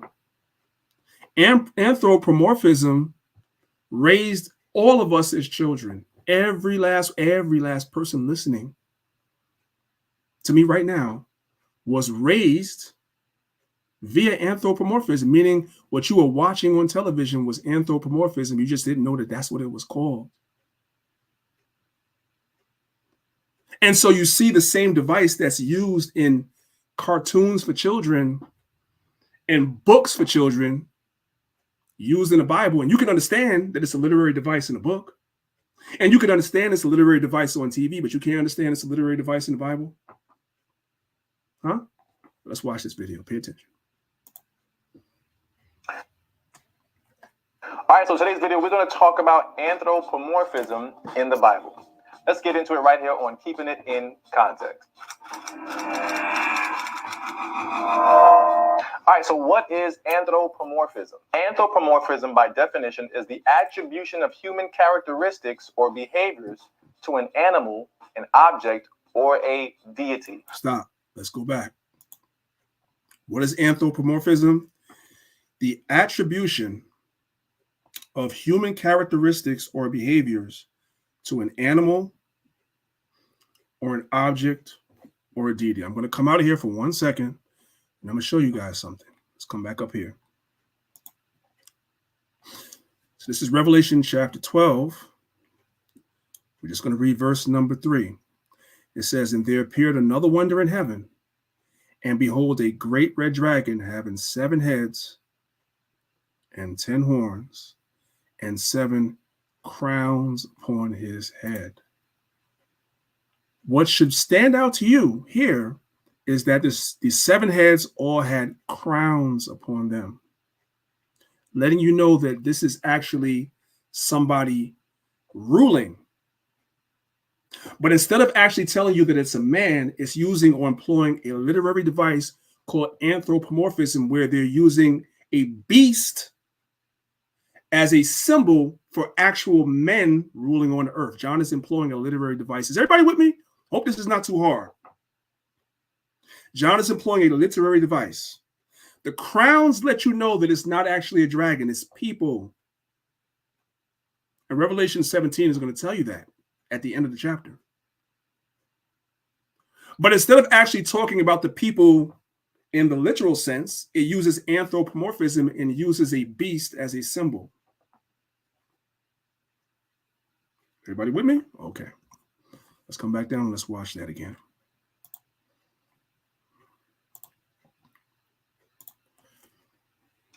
right, so today's video, we're going to talk about anthropomorphism in the Bible. Let's get into it right here on Keeping It in Context. All right, so what is anthropomorphism? Anthropomorphism, by definition, is the attribution of human characteristics or behaviors to an animal, an object, or a deity. Believe it or not, many TV shows, movies, advertising commercials, branding companies use anthropomorphism all the time. They use non-human characters that look and act like human beings. Disney animal characters like Mickey Mouse, Minnie Mouse, Donald Duck, and Goofy are all examples of anthropomorphic characters. The movie Cars, with characters such as Lightning McQueen and Mater, Simba, Mufasa, Scar, and all the other. Just simply attributing human characteristics, but using an animal instead. It's a literary device. This is what raised us. Who wasn't raised on Warner Brothers and Bugs Bunny and Daffy Duck, Foghorn Leghorn, and Wile E. Coyote? You were raised on that. That's anthropomorphism. And these animals are actually teaching you lessons in the form, they're taking on the characteristics and the personalities of human beings and teaching you things. You see the same thing in with Disney. If you want to bring it up to modern times, you see the same thing in some of these damn cartoons. Coco Melon, which I cannot stand that thing. I know the kids like that thing, but Coco Melon is annoying. Is it just me? Coco Melon is annoying as hell. That's what's raising our kids now. I remember my grandson was here and he was watching that thing, and it just annoyed the hell out of me for no reason. Maybe I'm off. I need to repent. Maybe it's just me, but that thing is annoying. But anyway, that's called anthropomorphism. It's just giving human characteristics to animals. It's a literary device. So as I told you, in order for our Bible to be preserved for us today, John had to write things in a certain style that would not be obvious to just anybody that picked up the Bible. It's meant for the elect and the prophets. It's not meant for everybody. So the layperson that's not educated in the Bible will pick it up and read about a dragon and be like, that's Disney. That's Game of Thrones. No, it's not. The crowns are letting you know. The crowns on the dragon's head is letting you know it's not literally a dragon. It's just figurative. That's it. Is everybody with me? Oh, I hope so. Talking animals from The Lion King are all examples of anthropomorphic characters. Tony the tiger, who lets everybody know that Frosted Flakes are great, is a perfect example. Geico with the talking lizard is an anthropomorphic character. You guys get the idea. I don't have to belabor the points. You see anthropomorphism used in the book of Daniel chapter 7 when it speaks about the four great beasts: the lion with eagle's wings, the bear with the three ribs in its mouth, the leopard, the four-headed leopard, and the eagle, right? That's anthropomorphism. This is talking about the Assyro-Babylonian Empire, the first beast. The second beast is the Medo-Persian Empire. The third beast is the Greeks, and the eagle is the Romans. This is all anthropomorphism, all of it. The Romans weren't literally an eagle, but the Most High just used that as an example of their kingdom. The Greeks weren't literally leopards. The Most High just used that as an example of their kingdom and when it would raise up. It's using literary devices. These are the classes I skipped in high school. I had to go back and learn this as an adult. But it makes sense. So if this makes sense to you, then the dragon of Revelation should also make sense to you. It's not literal. Y'all with me? Okay. So now we can go back to Revelation chapter 17, where we were. Pick it up from verse 3 again. Dang, I only got through 3 verses. That's sad. Look how much time it is already. Anyway, real quick. So, Salaki, let me bring I think the elder said he was here, and I need to bring him in. Okay. All right, so let's go back to where we were. So again, we're picking up from Revelation chapter 17, verse 3. It says, so he carried me away in the spirit into the wilderness, and I saw a woman sit upon a scarlet colored beast. Scarlet is in the red family, full of the names of blasphemy, having 7 heads and 10 horns. This is the same beast from Revelation 12 that has 7 heads and 10 horns. and crowns upon its head, because it's not a literal dragon. It's talking about kingdoms or nations that would rise up and rule. That's what it's talking about.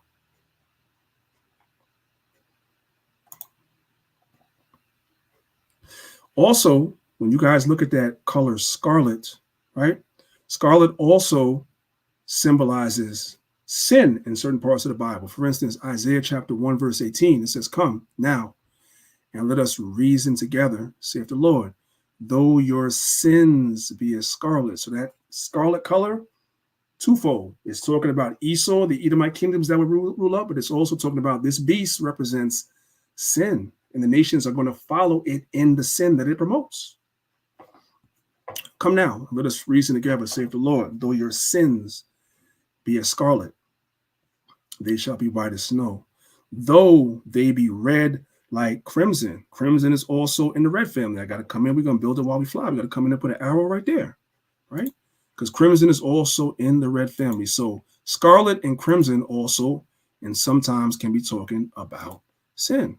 So this scarlet colored beast is Esau, who is the man of sin any damn way. So it all makes sense and it all lines up, right? All right. So come back to Revelation chapter 17, verse 3. It says, "So he carried me away in the spirit into the wilderness, and I saw a woman sit upon a scarlet-colored beast full of the names of blasphemy, having 7 heads and 10 horns." And also, you guys know the red also is a connotation for Esau. It's just talking about a man. Nations that would raise up and they would have crowns upon their head. They would rule. But it's telling you what nation it's going to be. It's going to be the red nation. Who's that? That's Esau. Everybody see that? It's simply building off of, in Revelation 17, off of what was happening in chapter 12. Right? And we went over chapter 12 before, and maybe at some point in the near future, we'll go over it again. Let's continue. Also, I want you guys to understand one other thing. The language that John is using to describe these things, he's talking to people that were around during his time. The reason why he speaks this way about 7 heads and 10 horns is because they were familiar with that sort of thing in Rome, because Rome was founded where? You guys are looking at the PowerPoint. Rome was founded on 7 hills. So there's going to be 7 mountains that are spoken about later on in this chapter. The reason why that verbiage or that language is being used is because the people of John's time understood exactly what he was talking about, even though he was talking in code. Today, we're a lot more far removed from his knowledge, so we have to go and we have to seek it out to make it make sense. All right, okay, let's move on. So let's find out what these 7 heads and 10 horns are real quick, right? Let's jump down in the same chapter. And like I've been telling you guys, the chapter explains itself. So let's read Revelation 17 and 3, and then we're going to jump down to verse number 9. It says, "So he carried me away in the spirit into the wilderness, and I saw a woman sit upon a scarlet-colored beast full of the names of blasphemy, having 7 heads and 10 horns," right? So here's where the explanation is. We're going to pick it up from verse number 9. This explains what this dragon and this beast is that's spoken about in chapter 12, 13, and here. "And here is the mind which hath wisdom," which most of our people don't have. That's why they think this is literally talking about a dragon. "These 7 heads are 7 mountains." I just showed you guys that verbiage is used because Rome was founded on 7 hills. They understood exactly what John was talking about. Verse 9 again. "And here is the mind which hath wisdom. The 7 heads are 7 mountains on which the woman sitteth. And there are 7 kings." 7 kings. So none of this dragon, none of this scarlet-colored beast stuff is literal. It's talking about 7 kings, right? Jumping down to verse number 12. The 10 horns. What is that? "And the 10 horns which thou sawest are what? 10 kings. So what Revelation chapter 17 is doing at the start of the chapter is it's speaking figuratively and it's using anthropomorphism. But the Most High didn't just leave us hanging. At the end of the chapter, if you were confused and thought this was a real dragon with 7 heads and it had 10 horns, if you thought that was real, know the Most High is showing you through the scriptures. This is just letting you know that this is a process of history that's going to take place. So you have to understand history, understand geopolitics, so forth and so on, and you'll be able to match it to what's going on in the Bible, and it'll all make sense. But it's shrouded in mystery. The Most High didn't come out and say any of these things literally. You got to do some homework. You got to do some research. And I believe, as I've been saying, is the Most High did it this way, where it doesn't come out and just literally say it, so that the Bible will be preserved for us to have today.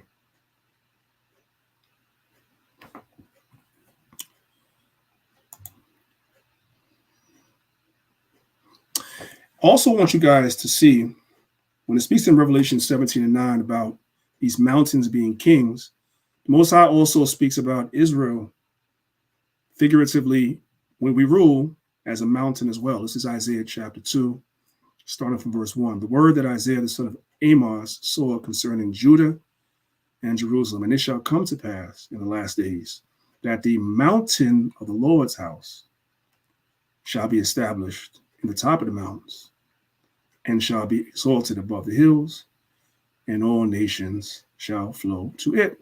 And many people shall go and say, Come ye, and let us go up to the mountain of the Lord, to the house of the God of Jacob, and he will teach us his ways.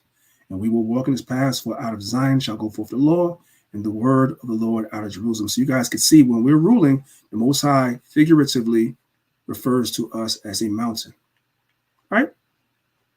A nation, a kingdom. It's the same idea in the book of Revelation.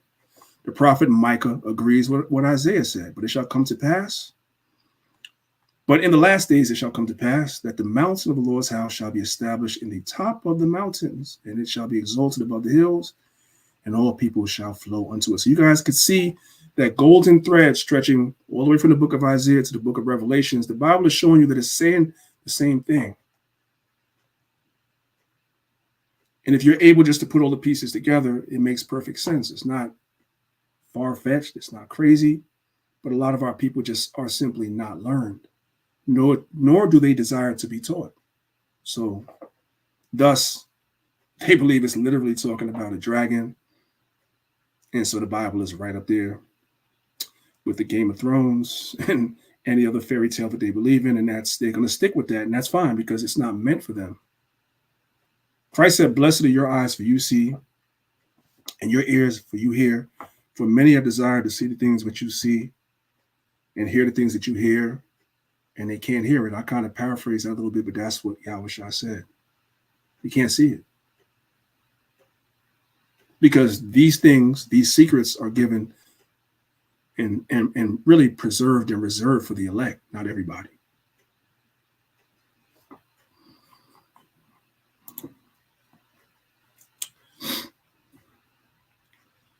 I'm going to skip this for now, just for the sake of time.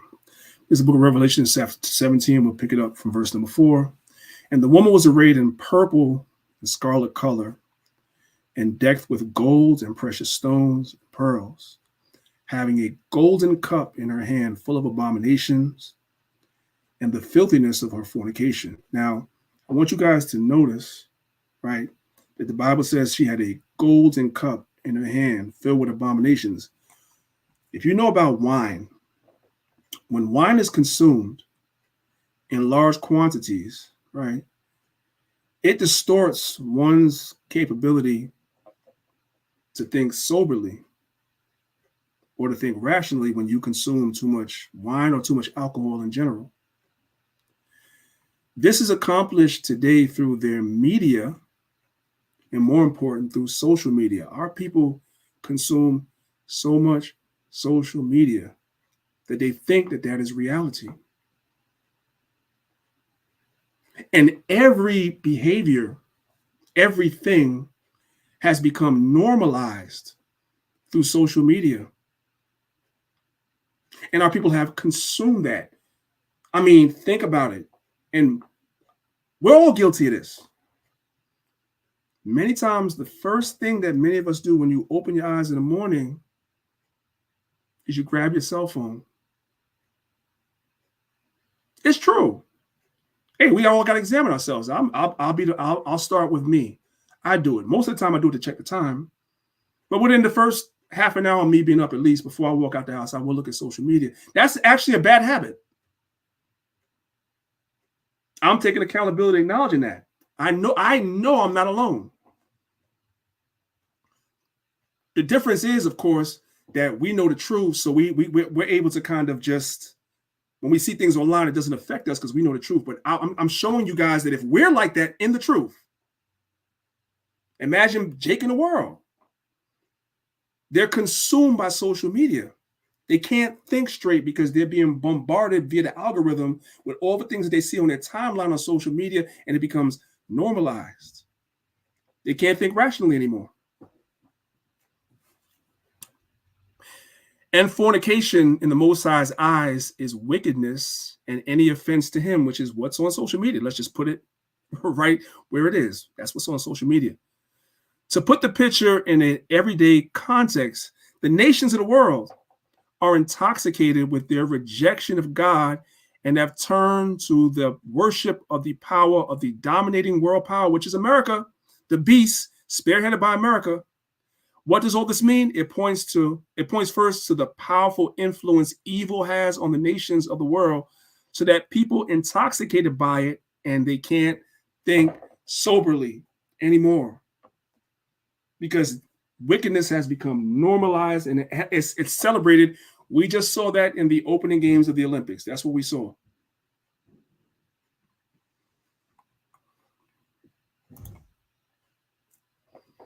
Verse 5.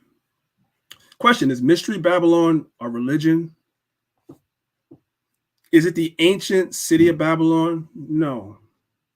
Revelation chapter 17, verse 5. And upon her forehead was a name written, Mystery Babylon, mystery, comma, Babylon the Great, the mother of harlots and the abominations of the earth. Now we're going to get into some more English class, ladies and gentlemen. I want you guys to notice the Bible does not call this place Mystery Babylon.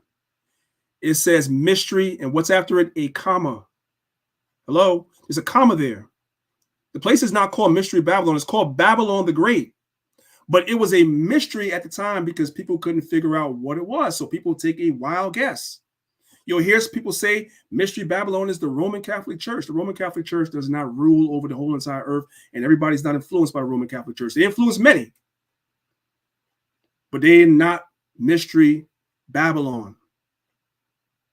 Some people said Mystery Babylon is actually literally where ancient Babylon was as well. That's also not true because they do not influence the earth. The kings of the earth are not influenced by ancient Babylon. So it is a mystery. How do you unsolve the mystery? You have to put all the pieces together. Who is the nation that all the other nations are fornicating with and following behind? That's the mystery.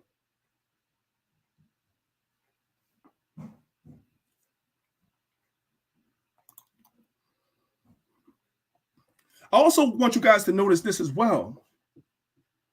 You see the same sort of literary device in the book of Ezekiel. When the Bible speaks about the war of Gog and Magog, in the book of Ezekiel, chapter 38 and 39, you will see that the Bible refers to those nations by their ancient names, Gog and Magog, in Ezekiel 38 and 39. Yet we understand that those are not the names of the nations that are in those lands today, that are going to be a part of the war that the Bible speaks about in Ezekiel 38 and 39. Those nations today are not called Gog and Magog and Meshach and Tubal and Gomer. No, that's their ancient names. You got to do the research to see what those nations are called today. It's the same literary device here in Ezekiel 38 and 39 that's being employed in Revelation chapter 17, verse 5. It is a mystery who Babylon is. It's not literally Babylon. Just like the nations that are going to fight in the war of Gog and Magog in Ezekiel 38 and 39, it's not literally these nations, the names that they're called in Ezekiel. They have modern names now.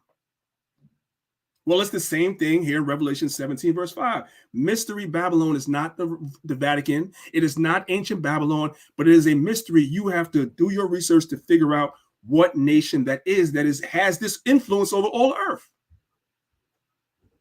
You got to do your homework.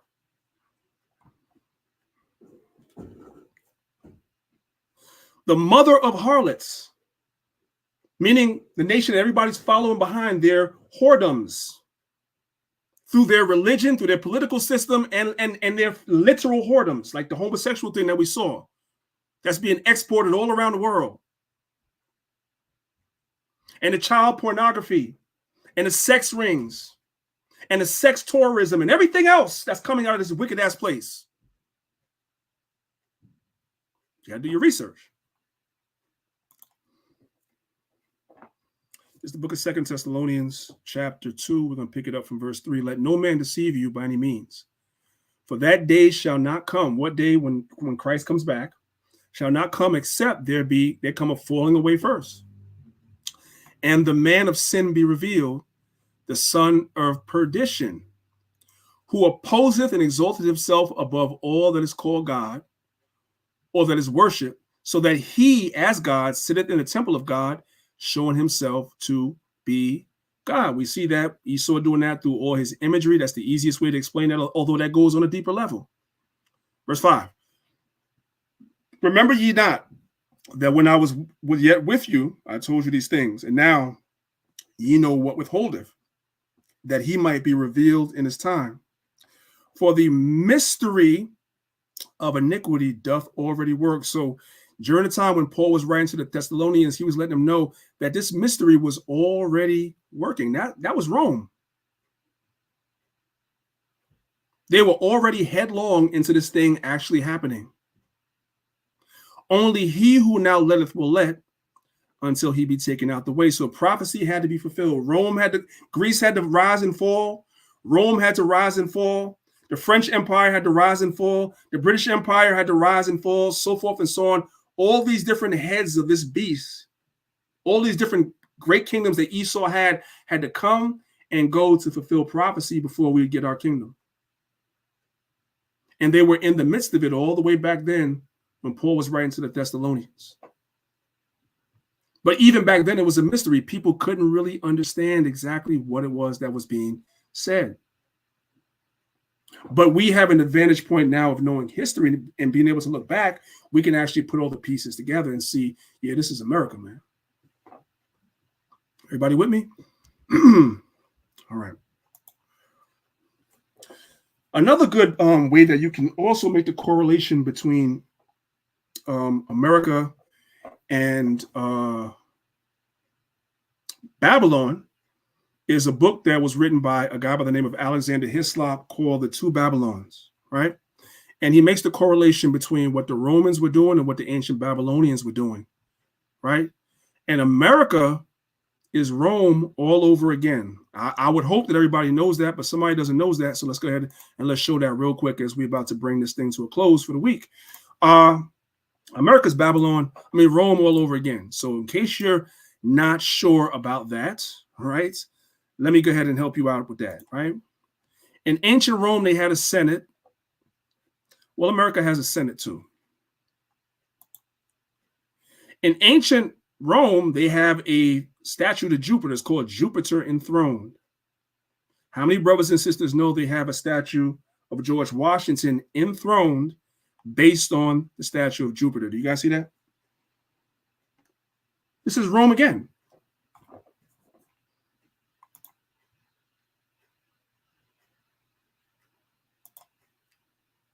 The Romans had something called the fasci. You guys see that? This guy right here holding the Roman fasci, right?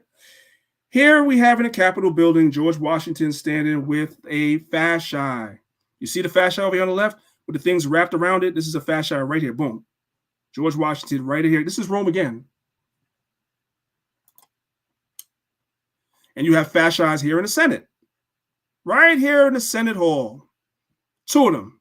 1, 2. Here you have these guys holding a fasci right here, the Roman legions. This is from a TV show called Rome. You guys could catch this on Hulu. It's a great series if you never saw it, called Rome. Pretty good series, right?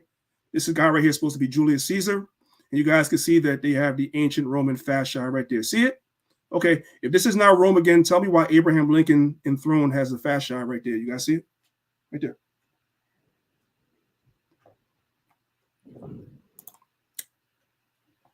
The Roman legion, the symbol was the eagle. The U.S. military, the Department of Defense, the symbol is the eagle with the what? Fasci. See it? Should we talk about our legal system?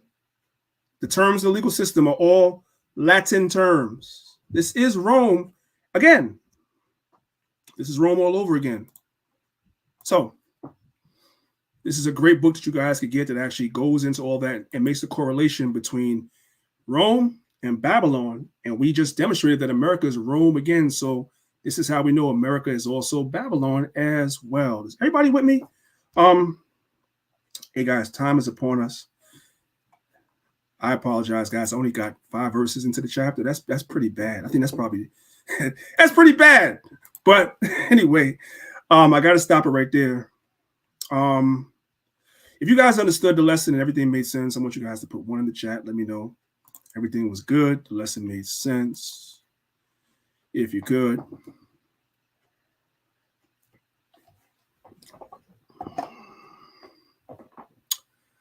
All right. All praises, all praises. Okay, I got another question. Should we continue next week, guys? Well, you want me to talk about something else? If we should continue next week, I want you guys to type in continue in the chat. If we should continue, if you want to keep going, type in continue in the chat, and we will continue in Revelation 17 next week. Lord allow. Con, I think so, priest. Kind of the one. Hey, if I may say this also, the reason why a lot of people are saying, because I was kind of in that train of thought also, saying that the Roman Catholic Church, this was before when I was first coming into the truth, is the beast system that Revelation 17 is talking about also, is because just like you eloquently posted that Rome is America, or America is Rome rebirth, right? It's the same thing where back when Rome fell, there weren't any more emperors, right? That's when the Pope himself made himself the emperor of Rome. So it went from a militaristic ruler like Julius Caesar, Tiberius, so on and so forth. It translated over to Rome. It translated over to the Pope. So the Pope becomes, quote unquote, the new emperor. You know what I mean? Of Rome. So that's where you kind of you get a melding or a blending of the two. And the Roman Empire, even though it fell, it was rebirthed under this new religious idealistic ideology. You know what I mean? So that's where people kind of blend and add the two. But that book where you mentioned Alexander Hislop, The Two Romes, that's a beautiful book. I read that book twice. It's a good book. So I just wanted to add that. Kind of one, all praises. And what you said is powerful, and I do believe the Roman Catholic Church definitely plays a role in that because they are the religious arm of the beast, right? So that they definitely play a role. I just wanted to make people understand that it's not just the Roman Catholic Church. It's the beast system is way bigger or larger, but they definitely are the religious system. And it's trifold. And I know you probably bring this out. It's common sense to us, but you'll bring it out at a later point where this 3-headed monster, where Rome is the religious system, they also have the obelisk in the center of the Vatican. Same thing like Washington, which is the military wing of it, right? They have the obelisk in Washington, D.C. And then you have London, which is the financial wing of the thing, and they have the obelisk there too. So it's a 3-headed monster.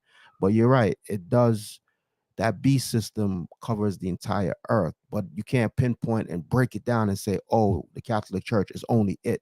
Because then you have America, because like you said, Catholicism doesn't rule everywhere, but that American bomb does.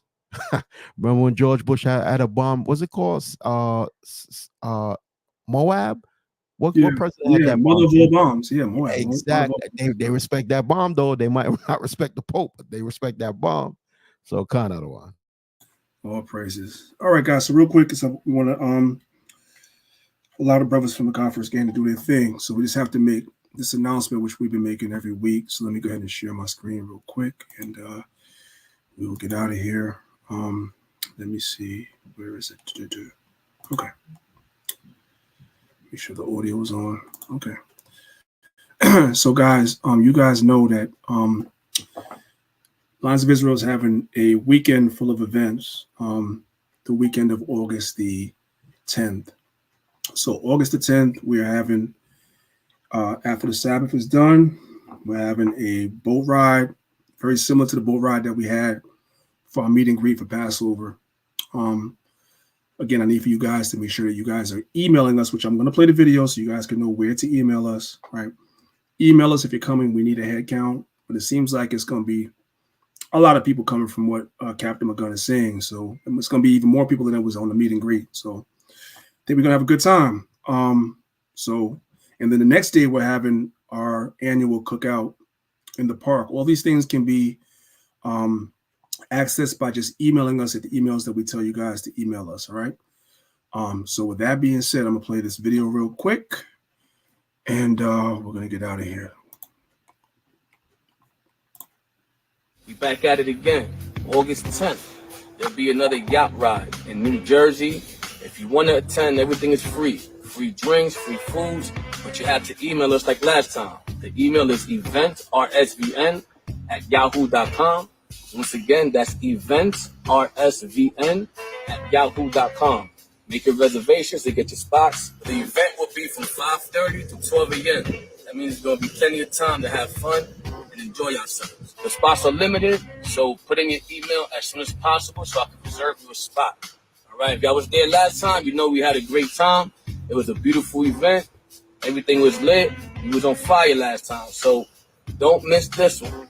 Come through, let's have fun, enjoy ourselves. We're closing the summer out lit, crazy. Also, if you think you fly, we got a competition coming up, right, in the yacht ride. So it'll be $500 to the best classy outfit.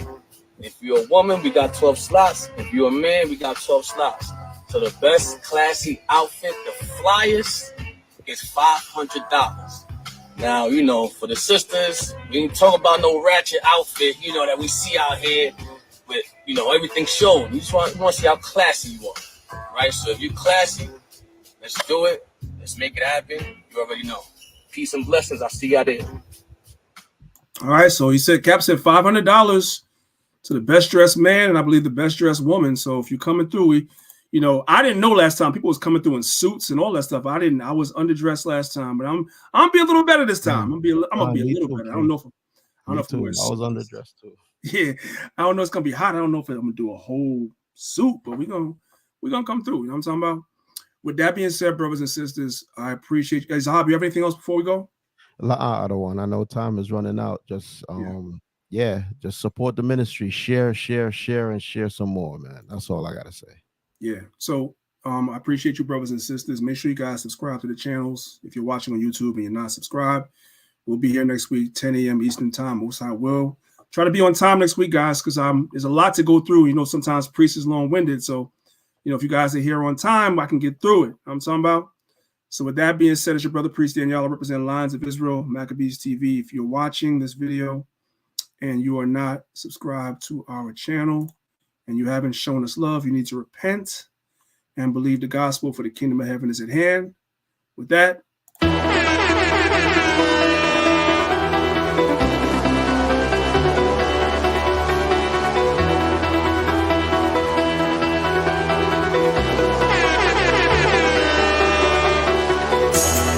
and I beheld heaven open, and behold the white horse.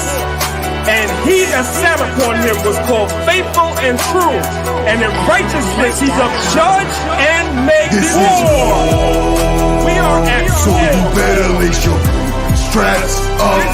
And spiritual. We're at war. So you better lace your straps up. Man, the hell up, Israel. This is war. We are at war. So you better lace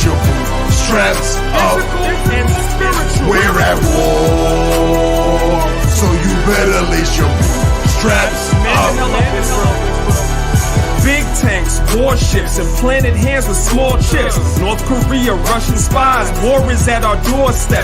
History doesn't lie, they beat the slaves with horse whips. So I think it's only right we pay them back with small tips. End of time, spoken of, it's gonna get a little warm. Daniel 7 started 8, judgment of the little horn that beat us down, held us back, called us by obscenities. Prepare us a table in the presence of our enemies and pay them back. Worse than that, they argue that the earth is flat. Our babies dying, mothers crying, cities full of murdered blacks. Hispanics too, they hate you too. Edomites are not your friend. Harmless smile behind the scenes, they tracking you through iPhone 10 technologies, through policy. We served them since the colonies. This ain't our rest, my mind is right, this place is hell, I'm not at ease. I swore an oath with every breath, I promise to defend the law. Sword is sharpened, armored up, I'm calling for the men of this war. Is war. We are at so war. You better lace your straps up. Physical and spiritual. We're at war.